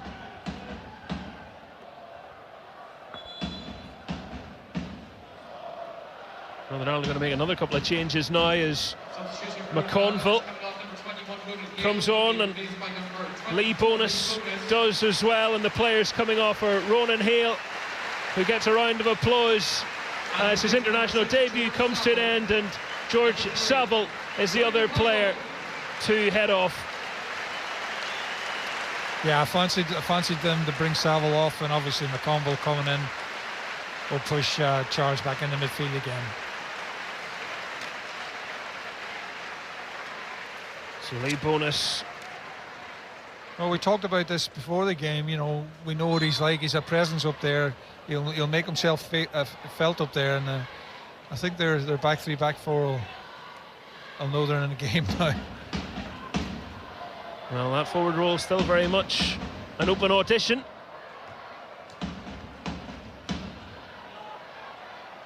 Charles, brilliant Strong, strength from him, yeah. and Bradley, lovely little touch to glide past his marker. Northern Ireland get a throw in. Yeah, and that was better from Galbraith. That's a Galbraith, I've known and seen in the past. Lovely, nice little touch to feed Bradley on the right hand side as the ball broke to him. One touch and he gets the pass away. Conor Bradley again readying the throw. Ball played back to him by Shea Charles. It's on his right boot. Dropping the shoulder, he'll take the corner. Yeah, it's good play by Bradley. He's got two defenders there. He knows he's not going to get the cross in, and he's clever enough to play it off to Mawson and gets the corner. Northern Ireland have only previously played one full international on this date, 10th of June. That was a 1-0 win as well, a World Cup qualifier against Azerbaijan and Baku. Remember that injury time goal from Stuart Dallas. Northern Ireland, this is only a friendly, but of course they want to win it. They'd love to make it a bit more comfortable. Down to 10 men ever since Brodie Spencer was dismissed in this second half. Corner to the front post, easily dealt with by Iceland, but Northern Ireland get a second swing at it, and that was a bit rather near ahead there. A few groans from the fans, but none from the players, tellingly. Hume, that's a cracking ball in, and Ballard was arriving, and you would have bet your house on him scoring it. I can't believe he's not only not scored, he's not hit the target. It was a cracking ball in. It was such a great opportunity, and I can't believe he's missed it, John. No, I can't believe he's on it. I mean, the ball, the pace and everything, all he has to do is just get his head on it, direct it on target, and the pace that the crosses come in, the goalkeeper's no chance. He gets right underneath it, and he's put it about 10 yards over the bar. That's another one. I mean, when you look at the Hale chance and that one, Michael, you hope that this isn't going to come back to haunt them. But Yeah. I mean, dear me. He looks at that tonight, he'll be thinking, how did I not score? We're so used to seeing him score, aren't we? He's so good in the air. Always shocked to see him miss. And the image of him wheeling away with all those Sunderland fans, almost flinging themselves onto the pitch themselves in the semi-final. That's one he'll remember anyway. Probably that's one he'll hope to forget.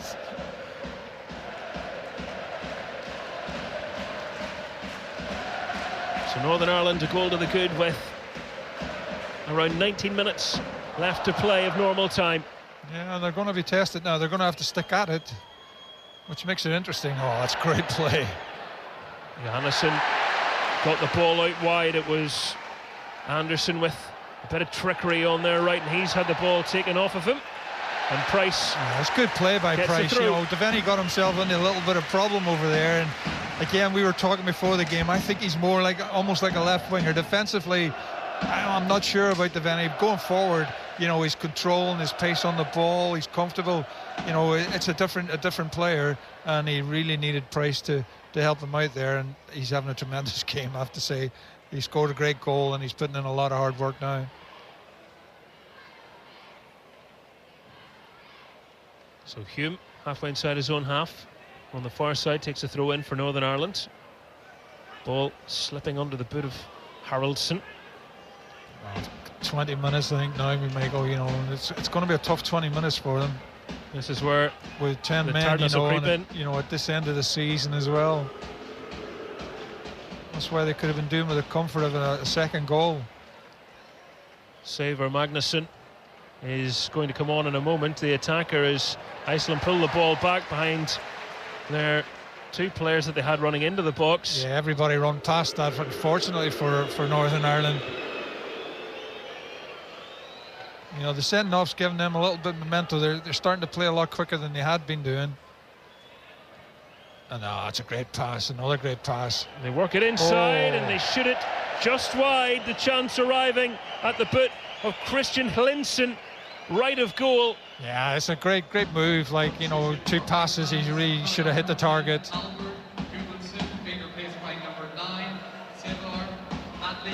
So it's Albert Gudmundsson that comes off.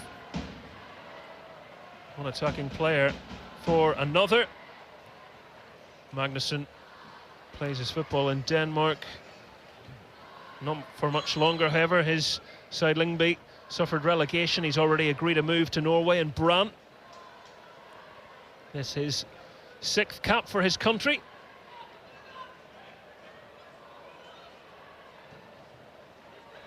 He's on to try and get Iceland back into this game. Northern Ireland have the ball at the moment. Galbraith just wrestled off of it.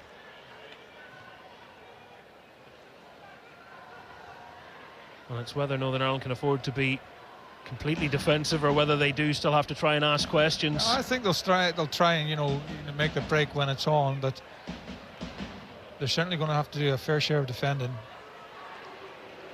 It's a good play by McConville. Gets it back to the goalkeeper. He didn't get the best of clearances. Just that bit of freshness helps as well, doesn't it? Yeah. 5th Northern Ireland appearance for Rory McConville, now of Norwich City, of course, after his move. The sending off, I think, spoiled the game, obviously, for Northern Ireland, because I felt we would have pressed on in this game, Michael, and maybe, got an extra 1 or 2 goals, but, Well, there's still time yet. Sloppy ball finding Bradley. Iceland giving it away, ball. and Bradley, wonderful ball to Bonus. Superb tackle at the back. Bonus has had it stolen away from him. Price could have left it for a corner, decided to keep it alive, and, well, maybe in hindsight, the corner would have been a better option, but the tackle from Isaac Johannesson was absolutely superb. Bonus, could he have got a shot away? Did he have time? I think the ball for Bradley's brilliant. He puts it round the back of Johannesson, but I think he tries to come across him, to give himself an extra touch, but the tackle was brilliant. Absolutely brilliant. Well, that is a top drawer tackle. Yeah, I mean, if he doesn't make that tackle, it's either a penalty or he scores. But you're right, there was that little split second where you thought maybe he just should have swung a boot at it, and caught the keeper unaware as well. He's taken it quickly. But another great chance. Well, Johannesson will be playing his club football in the Bundesliga for Cologne after leaving Fortuna Dusseldorf on a 5-year deal. His dad was Joey Gudjonsson, who played for Villa, Wolves, Leicester as well. That's out. He's off the pitch, surely. The referee says nothing doing. Assistant on this side just points to the ball, which is not very helpful. We know that bit. Johannesson. Paulson. Back once more with Paulson. McConville. Oh, I tell you, he's done all right there. He's nodded it out for a corner. He's sort of not too happy with himself, but he's not a lot of pace on the ball. He's not going to get that too far outside the 18-yard box, and there was a few hanging about there. So unless we get punished for it now, it might be a good decision. Well, if you don't know what's behind you, I'd rather see you head the ball out than duck. Yeah, I think he's a little bit annoyed with himself, though. Ballard heading down to Haraldson, met with a chorus of boos. Cross, Keeper. It's a really good ball. Pierce Charles parrying. Bonus goes flying, and I think the referee's been consistent in one thing. I don't know how many of these I really believe are fouled, but every time you throw yourself forward, you get a free kick. Yeah, exactly. I mean, that's the nature of the game today, and the referees are quite prepared. There was a period, during the start of the season where I thought they were trying to ignore it and tell players to get on, but I don't know if this referee got the message or not, because he's actually blew up for a lot of them. He's actually changed his email address. But again, good defending. I mean, these are the type of games where I'm sure Ballard and Trey Hume and McConville as centre halves are going to enjoy the last 15 or so minutes, when it is back to the walls. And, my old playing partner, Chris Nicholl, who passed away, last year, he always told me is when you have to defend, you're a defender, enjoy it.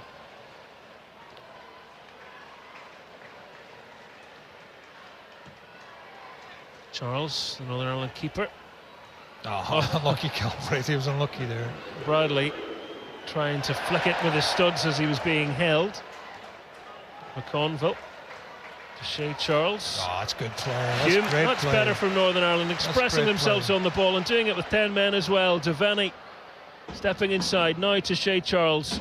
On to Northern Ireland's goal scorer Price, trying to build up a head of steam as we have 12 or so minutes left at Windsor Park. The team in green, goal to the good and looking for a way in behind, but Bradley stretching a bit out. It came off his laces and went behind for the goal kick. I think he just needed that a little bit further from front of him, like let him run onto it. It was a difficult ball to try, but a lovely piece of play. You know, 5 or 6 passes. We haven't done that too often in the game.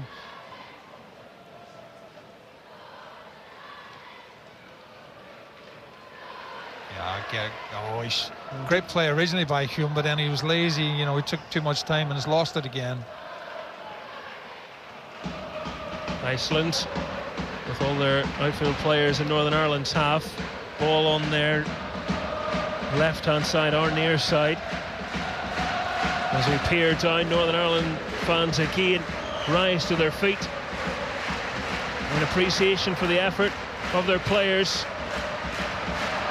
Iceland looking for a foul on the edge of the box. They didn't get that, and Trey Hume, well, he's got up and he's shoved. I mean, that's counterpart. That's a Trey Hume trademark tackle. You know, how many of those do you see?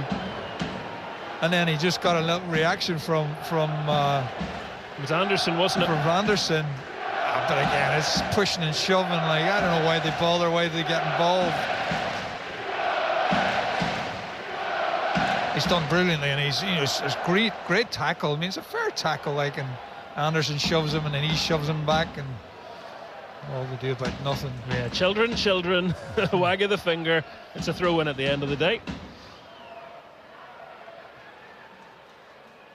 They can't really make their minds up if they want to go long or short with it. They go short with it in the end, and bonus was a challenge.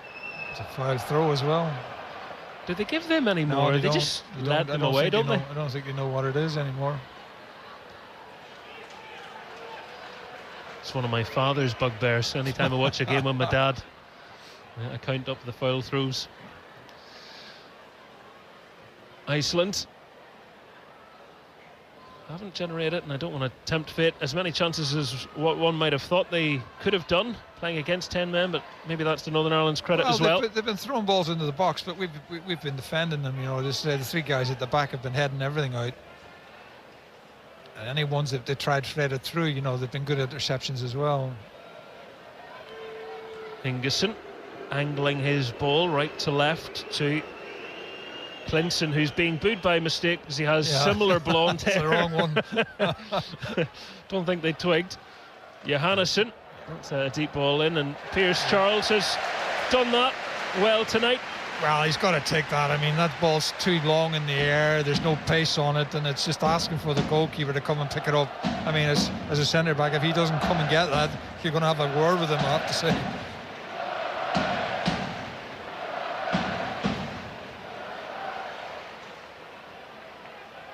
19 years of age, appearance number 8. Oh, he's gone underneath that one, I think. Oh, Conor Bradley's been shoved over, so that was going to go into touch until Bradley went into orbit. Thomason just runs into the back of him. The ball's actually gone out for a throw-in. You know, Charles didn't get a hold of that ball at all. It sliced off the outside of his foot. He gives him a free kick. Players must drive managers up the wall sometime. Well, the manager's stood almost static for the majority of the game, hasn't he? Hands in pockets, just staring onto the pitch. Not giving too much away as he still continues to assess his team ahead of the World Cup qualifiers. Again, there's another, you know, it's a ball into the box. The players goes up and none of the two of them win it. He gives a free kick. We just got to keep a shape now, and you know, especially at any of the breakdowns, don't be caught napping and caught out of position. That's good play by Galbraith. Wins it on the halfway line, forces him back again. You know, if we can get into this situation here, you know, where we've got basically 5 at the back, the 3 in midfield and 1 up front, it'll be difficult to break down. And they're starting to give it away a little bit as well. It's hard to believe this team put 3 past Scotland, but maybe that just tells us where Scotland are at the moment. No, I think the goals were poor goals from Scotland's point of view. I think it was just individual mistakes, you know, and I think it flattered Iceland a little bit.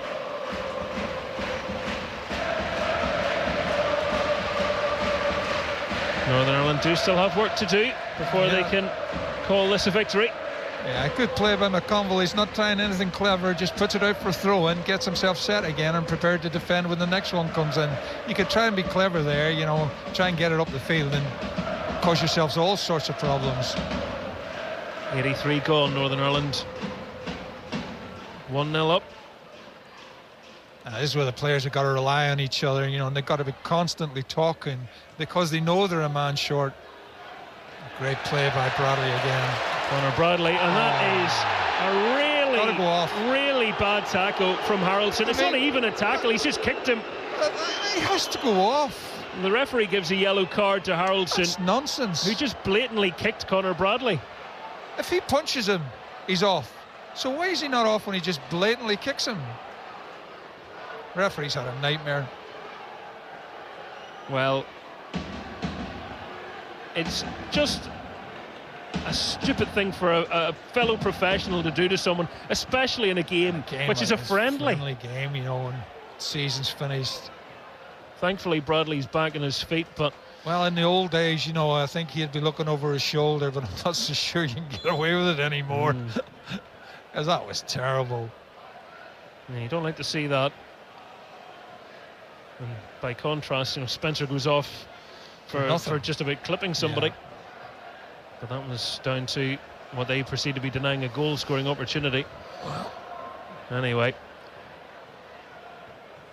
the number count stands as 10v11. Another change coming. Yep. That'll be further sub for Iceland. I'll tell you who it is when he pulls his shirt down a bit further and lets me read his number. Number 16, Stefan Tordarson. Yep. He's obviously thinking it's cold enough. He's a vest on underneath. Iceland not notoriously warm. Yeah, ball. Yeah. It was into the corridor of uncertainty, wasn't it? It was in between the defender and the goalkeeper. Yeah, and the goalkeeper took charge. It was a poor cross, really, but you know, if the goalkeeper doesn't take charge, it could get worse. And Ballard's just gone down. Was there some afters?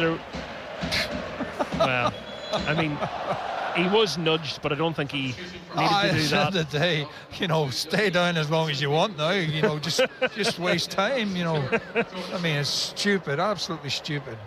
Thomason comes off for Iceland, and Tordarson replaces him. The Preston player, teammate of Ali McCann. Ali McCann's one of Northern Ireland's subs tonight. Time running out if he is going to make it onto the pitch.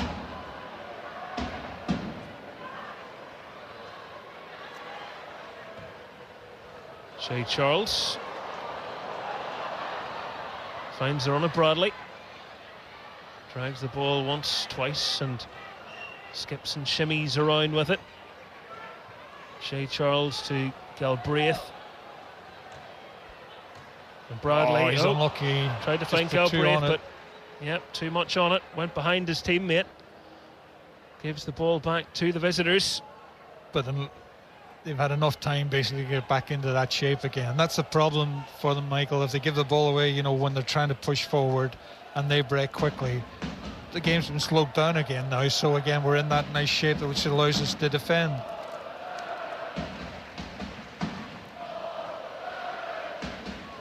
Clinton. Right foot again. Again, all the way that's over. 2 or 3 times they've tried to curl that in, and to be fair, the back three have dealt with what's coming in.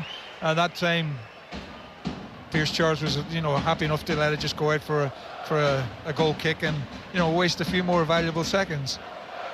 Pleased with the response in the second half from the players. I know Northern Ireland's goal was in the first half, but it wasn't a good first half. But, I mean, if they played, they scored the goal, went in 1-0 at half time. They came out, were playing a lot better. They went down to to 10 men, and they've defended very, very well. And not only that, they've created another 3 chances. So all in all, it's been a much better second half, and one that they'll feel happy about when the final whistle goes. I think, see out these last 3 or so minutes plus injury time. And then we think ahead to September and a trip to Luxembourg to get the World Cup qualifiers underway. I would think that's one that Michael is, targeting. I think they need to win the game.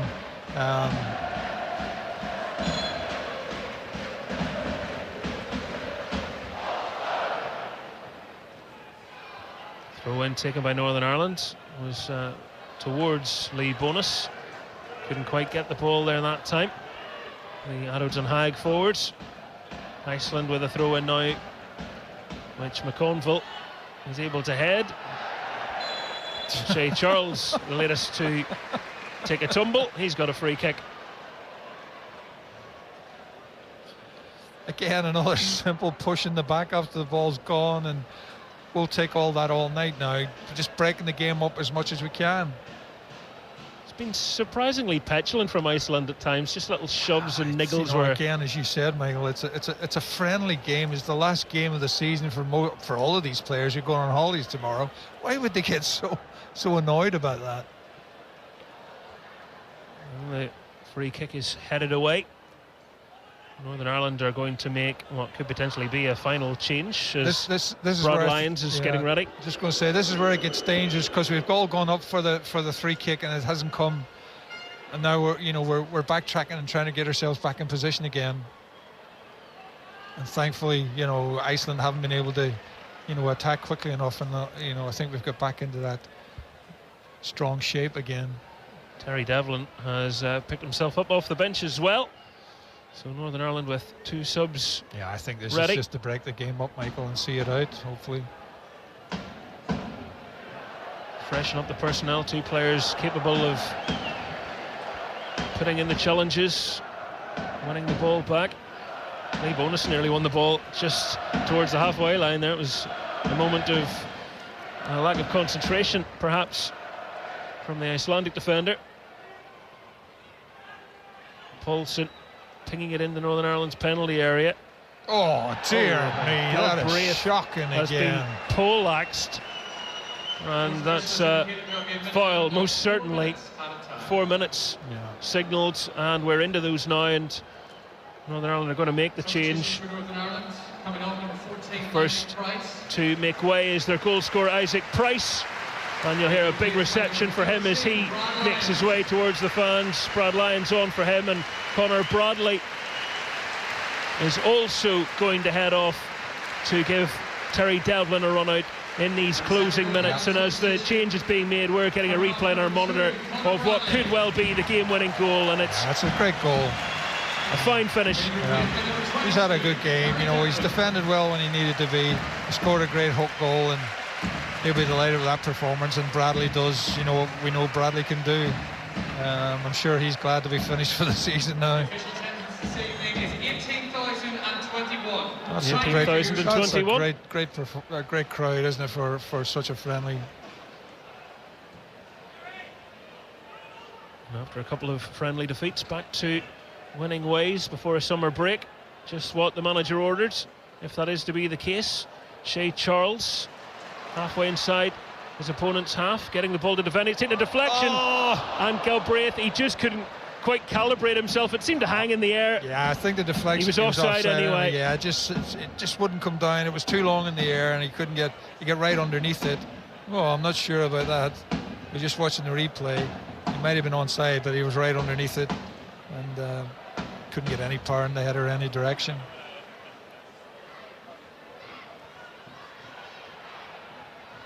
Attack down the right for Iceland. McConville clears it. Everyone went very quiet for a moment there. There was a little minute there, where you thought that that was going to go white shirt, but again, good defending. Devaney blocking the cross into the box at the expense of a corner. You've got to make sure, everybody's tight here. You're on your toes. The goalkeeper can come and claim it, even better. But they've been putting in some dangerous balls from corners, and they're putting them right into the 6-yard box. So this is where the 3 at the back have to try and get on the end of this. About 90 seconds of the game remaining. Ballard again. What a great header. Imperious. What a great header. From Daniel Ballard. Northern Ireland 1, Iceland 0. Not long to go in this game. A minute and 15 seconds or thereabouts as Iceland pump the ball into the box. Devlin gets ahead to steer it away. Hlinson. Iceland trying to work something down their left-hand side. It's a really good ball in. Pierce Charles makes a wonderful save. That is marvellous goalkeeping. How has he kept that out? Iceland come again, Northern Ireland headed away, and they're being screamed at to get out of the box. Well, that is what you want your keeper to do. The bread and butter stuff's all well and good, but that shows you his calibre. He looked second best in that opportunity. What I'm saying is you expect him to concede it, but he somehow was able to get a big hand on it. Yeah, that was a tough period of play there. They've had 2 or 3 great chances crossing the ball into the box. You know, most of the times you got a head on it, but this one was a brilliant cross to the back post, and great save by Charles. I mean, I'm not sure who it was at the back post. It was Johansson. He thought he scored there. A brilliant save, and you know they deserve that little bit of luck. Well, that's what good keepers do. And again, do. you know, after Charles makes a save, 2 or 3 green shirts in there and make sure as well that they block it and prevent it from going into the goal. That's it. The game's over. I don't know why he's playing on. 4 minutes have elapsed. The referee obviously is enjoying himself. He's being very by the book tonight. He's had his red card out. He's shown a few yellow cards, and he's in no rush to go home. Apparently, he enjoys it here. Northern Ireland fans want the whistle to sound. It's a long ball to no one. It's going to be a goal kick, and I think we will get that whistle any minute now. I think after the goal, if Charles kicks his he's got to blow it up, because we're well over 4 minutes now. But that was a brilliant save. You know, it helped to obviously keep it at 1-0, and I think they deserved it. I really do think they deserved it. Second half performance has been excellent. Well, Northern Ireland before tonight played Iceland 6 times. They lost 4 of them, including their last 2. But tonight they claim their first victory over their opponents since 2001. Healy, Hughes and a certain George McCartney were on target then. Tonight, Isaac Price was enough. He's got a big smile on his face as he has an embrace with his manager.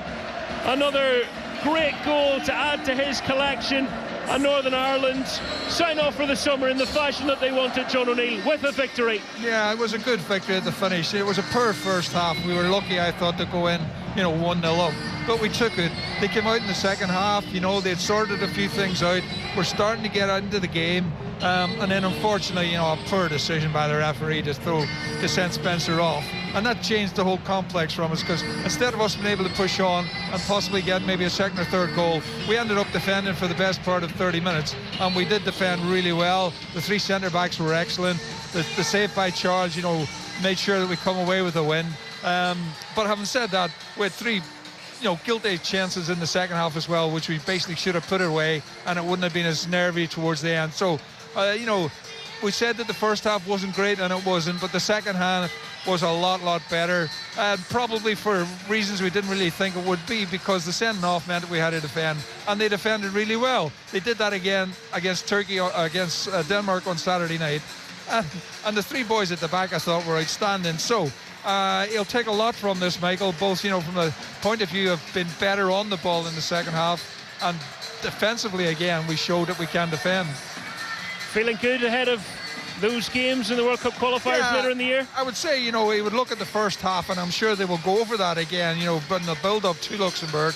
But, it's always nice to win, and especially the last game of the season. And, that'll give them a little bit more confidence going into the game against Luxembourg, which I've been saying all night is a very, very important game. John, always enjoy your company. Thank you very much. Let's hear what Keith Gillespie and George McCartney have to say alongside Joel Taggart.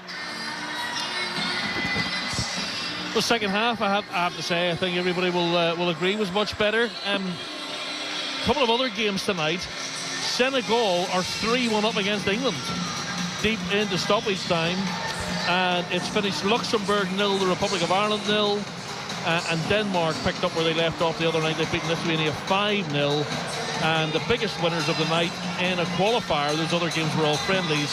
The Netherlands have beaten Malta 8-0, would you believe? Right. Keith, much better second half, much more enjoyable, but more action, bit more drama. Yep, I think John said it. I think the sending off killed it a little bit, but if we're to win football matches, we have to defend well, and that's what we did tonight. And they stuck to their task. They kept their shape. which is important when you're down to 10 men. They threw balls into the box, but for me, Ballard was excellent. I thought he was our best performer on the night. Won everything. The sending off was a little bit harsh. You don't really expect. The referee couldn't get the card out of his pocket quick enough, and you don't really expect that in friendly games. But Ballard, we're just watching it again as you're talking about it. Ballard's very close. Yeah, I thought that as well. Whether he's going to get a shot in, it maybe is. We're just seeing it again in the monitor. Yeah. He maybe is going to get a shot off. So that's the reason behind it. But it's quite rare to see sort of red cards for that in friendly internationals. George, what did you think? Yeah, I agree with Keith. I think it was probably harsh. But I think overall in football now, the referees are giving yellow cards and red cards out for very little happening these days. But being sent off playing for your country. It's shocking, George, isn't it? Yeah. And you, Keith, as well. Who else would ever have had that experience over the years?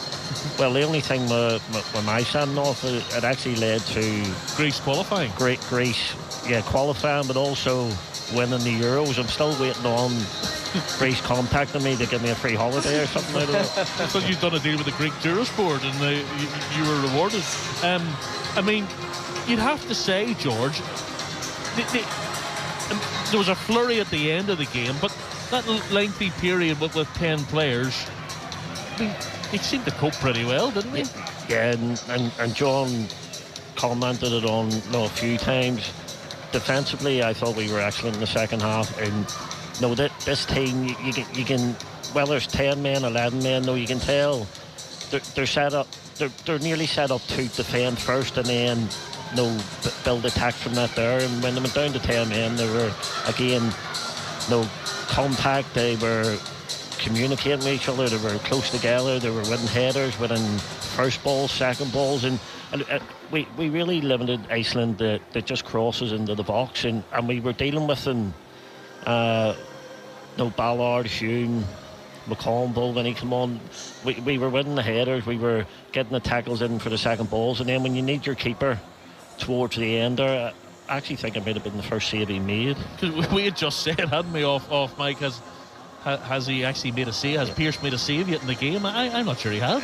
And sure enough, when you need your keeper in the last minute of the game, he come up trumps, and he made a fantastic save. And Isaac twice the price tonight. Not only did he score one, Keith, he had one off the line.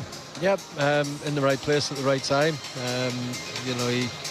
He seems to be our talisman now. Good clearance off the line, good save at the end from Charles, and you can see the togetherness in this squad. When the final whistle went there, you seen Conor Bradley was straight to Pierce Charles, to congratulate him, because he's earned that victory with an important save right at the very end. And the other thing you saw as well, when there was the foul on Bradley, which wasn't a great challenge, about 3 or 4 enforcers running straight over, bodyguards all straight in. Yeah, they're all in this together. The body language is good. Yeah, well, obviously, it was a really poor tackle. No effort whatsoever to go for the ball, and you can get a bad injury out of that. So the players were probably wanting the referee to maybe even it up and give a red card, which is the right reaction. You want your players sticking up for each other on the pitch, and it was a really stupid tackle, and could have ended in an injury for Conor Bradley. Well, you have both mentioned Daniel Ballard, how well he played. Would you like to hear what he made of it himself? Here he is with Nicola McCarthy. Dan, congratulations. A hard-fought win, especially after going down to 10. Yeah, I think that made it difficult, of course. I think we had a really slow start to the game. I thought we was quite poor on the ball, and I think we were surprised we went in 1-0 at half-time, and then made it difficult for ourselves again in the second half. But I felt really comfortable back there. I didn't feel like they were ever going to score, so I think it was a good defensive display from us. You mentioned that slow start. It was slow to get going, but that said, also Pearce didn't have much to do. No, exactly. I think, we give them a lot of half chances. Nothing, clear cut, but I think it was just our general play. We need to be a lot better, especially going into the qualifiers starting September. So I think there was a little bit of trial and error. lot to learn from today, which is good. And you know, we didn't play it safe and just go for the win. We tried some things. Hopefully that'll help us in September. Isaac's goal, the difference, it was a super finish.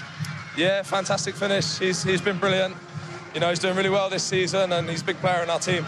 He'd also one cleared off the line, so he did his job defensively as well. Yeah, I mean, it got a bit touchy at the end, but it's always going to happen with 10 men and a 1-0 lead. Big couple of weeks for you with Premier League promotion secured. Time for a well-earned rest, Dan? Yeah, time for a few holidays, and then it's an exciting year for me and Trey, so we're looking forward to it. Brilliant. Get the feet up. Enjoy the sun lounger. You have earned it. Daniel Ballard there speaking to Nicola McCarthy. He mentions Isaac Price, George. 7-7 now. And the home form, obviously, he has been a massive part of it in terms of the goals that he's been scoring. Northern Ireland unbeaten now in the last 6 in Belfast. 5 wins, 1 drawn, 5 clean sheets. Yeah. No, we talked about at the start of the game who's going to step up to score the goals, and again Price has been the main man tonight. No, we were talking about that at number 9 position, but when you have someone that can, for me, there was times tonight he had to work back defensively. He done that there. He was winning tackles in midfield when he had to, and he just has that. He has that goal scoring threat, and this is probably a great thing for any kids watching. No, you watch his finishing, even his goal against Switzerland.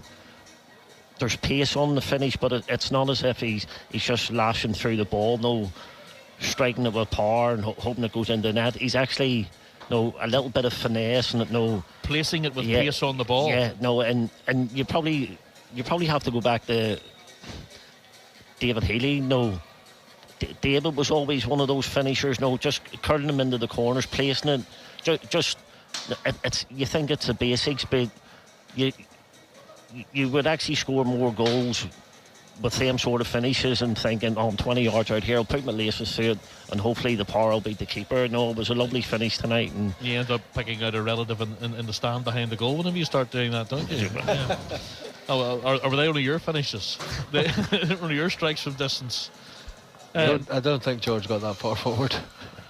Well, I mean that goal he scored on his debut. We were talking about that Northern Ireland's last win 24 years ago this September. Where do the years go on your debut? But it's all Keith's hard work. What a cross! Well, he keeps reminding us it was all down to him. We couldn't have missed. So Andy keeps showing us it on YouTube when we meet up. Yeah. Tomorrow was the anniversary of the first ever meeting between these two teams. 11th of June 1977. Iceland won 1-0. It's been a 1-0 win here for Northern Ireland this evening. Keith Gillespie and George McCartney alongside me. So after these 2 games, Keith, what are you thinking about the 2 qualifiers in September? Luxembourg have drawn 0-0 at home with the Republic. That is a reminder for everybody thinking about, well, we'll go and beat Luxembourg and then see what happens in Germany. Luxembourg will be a tough game. Oh, absolutely. They have improved. There's no doubt about that, and we played them recently, and we should have beat them, but I think it was 2 late goals that they got. But no, there is no easy games in international football now, especially away from home. And the first game sets the tone for the campaign. Small group. It's not as if you have a lot of time to play catch up. They have to go there. They have to win that game, don't they? Absolutely. The Germany one's pretty much a free one then. Nobody's expecting us to go to Germany and get anything, but if you can start with 3 points and, as I say, go to Germany, you never know. Football's a strange game. You can get sort of freak results, but certainly the games that we need to be concentrating on are those ones that, Luxembourg away, Luxembourg at home. They're important ones. People just automatically think that's 6 points, but it's not that easy. And you just mentioned it about how good the home record's been, but even against the lesser teams away from home, we drew with Luxembourg 2-2. In the Nations League, we had Belarus, we had Bulgaria.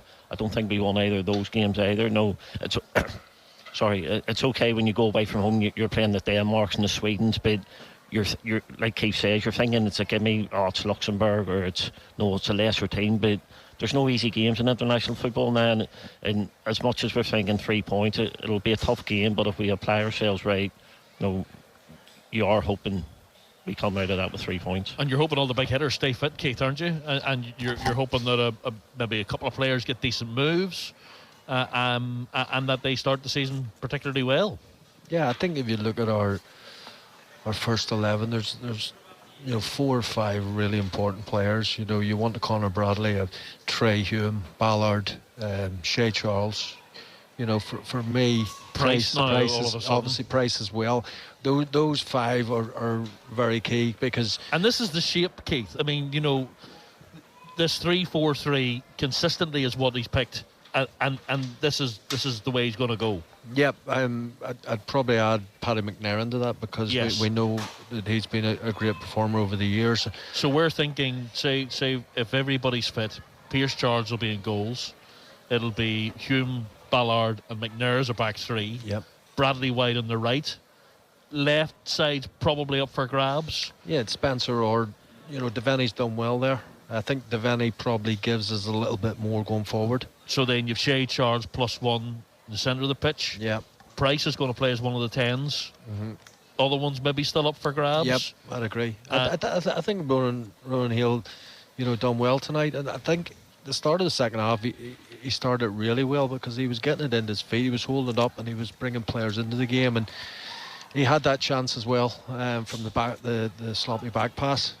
He's probably a little bit disappointed with his first touch, but he still managed to get onto it and swung on it. Unfortunately, went wide, but I think he done well tonight. And a lot of those decisions, George, those 3 or 4 places that are up for grabs are going to be determined by how much of the ball we're expected to have in the games. It's going to be very different in Luxembourg compared to maybe the team that you're going to pick in Germany. Yeah, and I'm just going to touch on we're going through players for positions here. I think for me, it's a matter of opinion, but especially against the lesser teams, for me, I would like to see Bradley in midfield. Yeah. And I think tonight you've seen again, it was only for brief spells.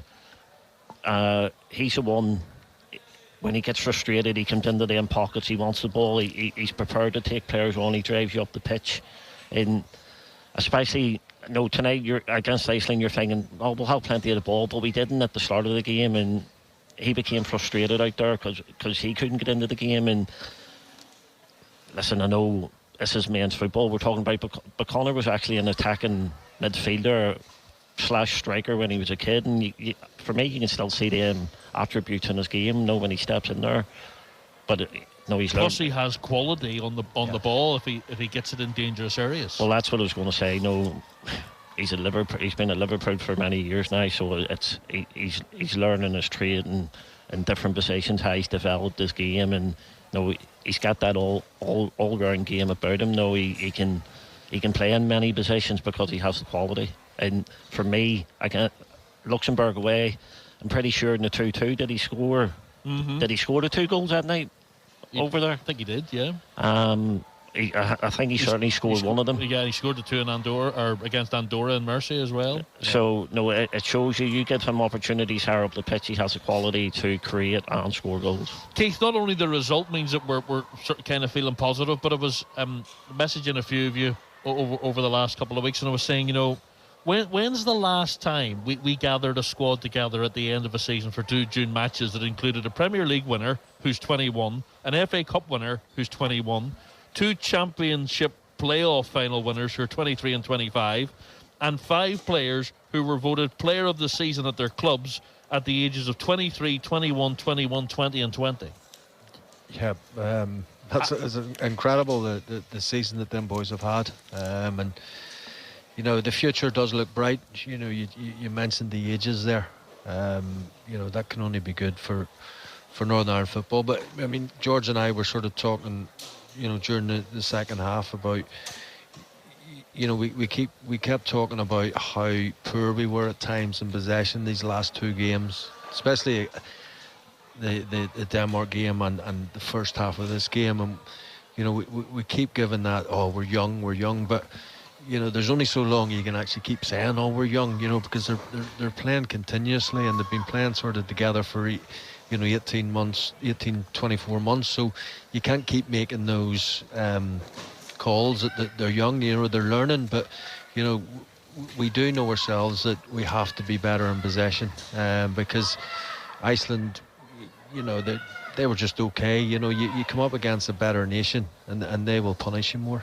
Yeah, you can only be young for so long, George. Is that the point, really? Yeah. No wonder John O'Neill's laughing. Well, I think no. He gets free travel in Denmark. Sorry, discounted travel. No, I think, just touching on what Keith's talking about, it's nearly basic errors at times when we're turning the ball over and we're passing it out of play and someone's miscontrolling the ball.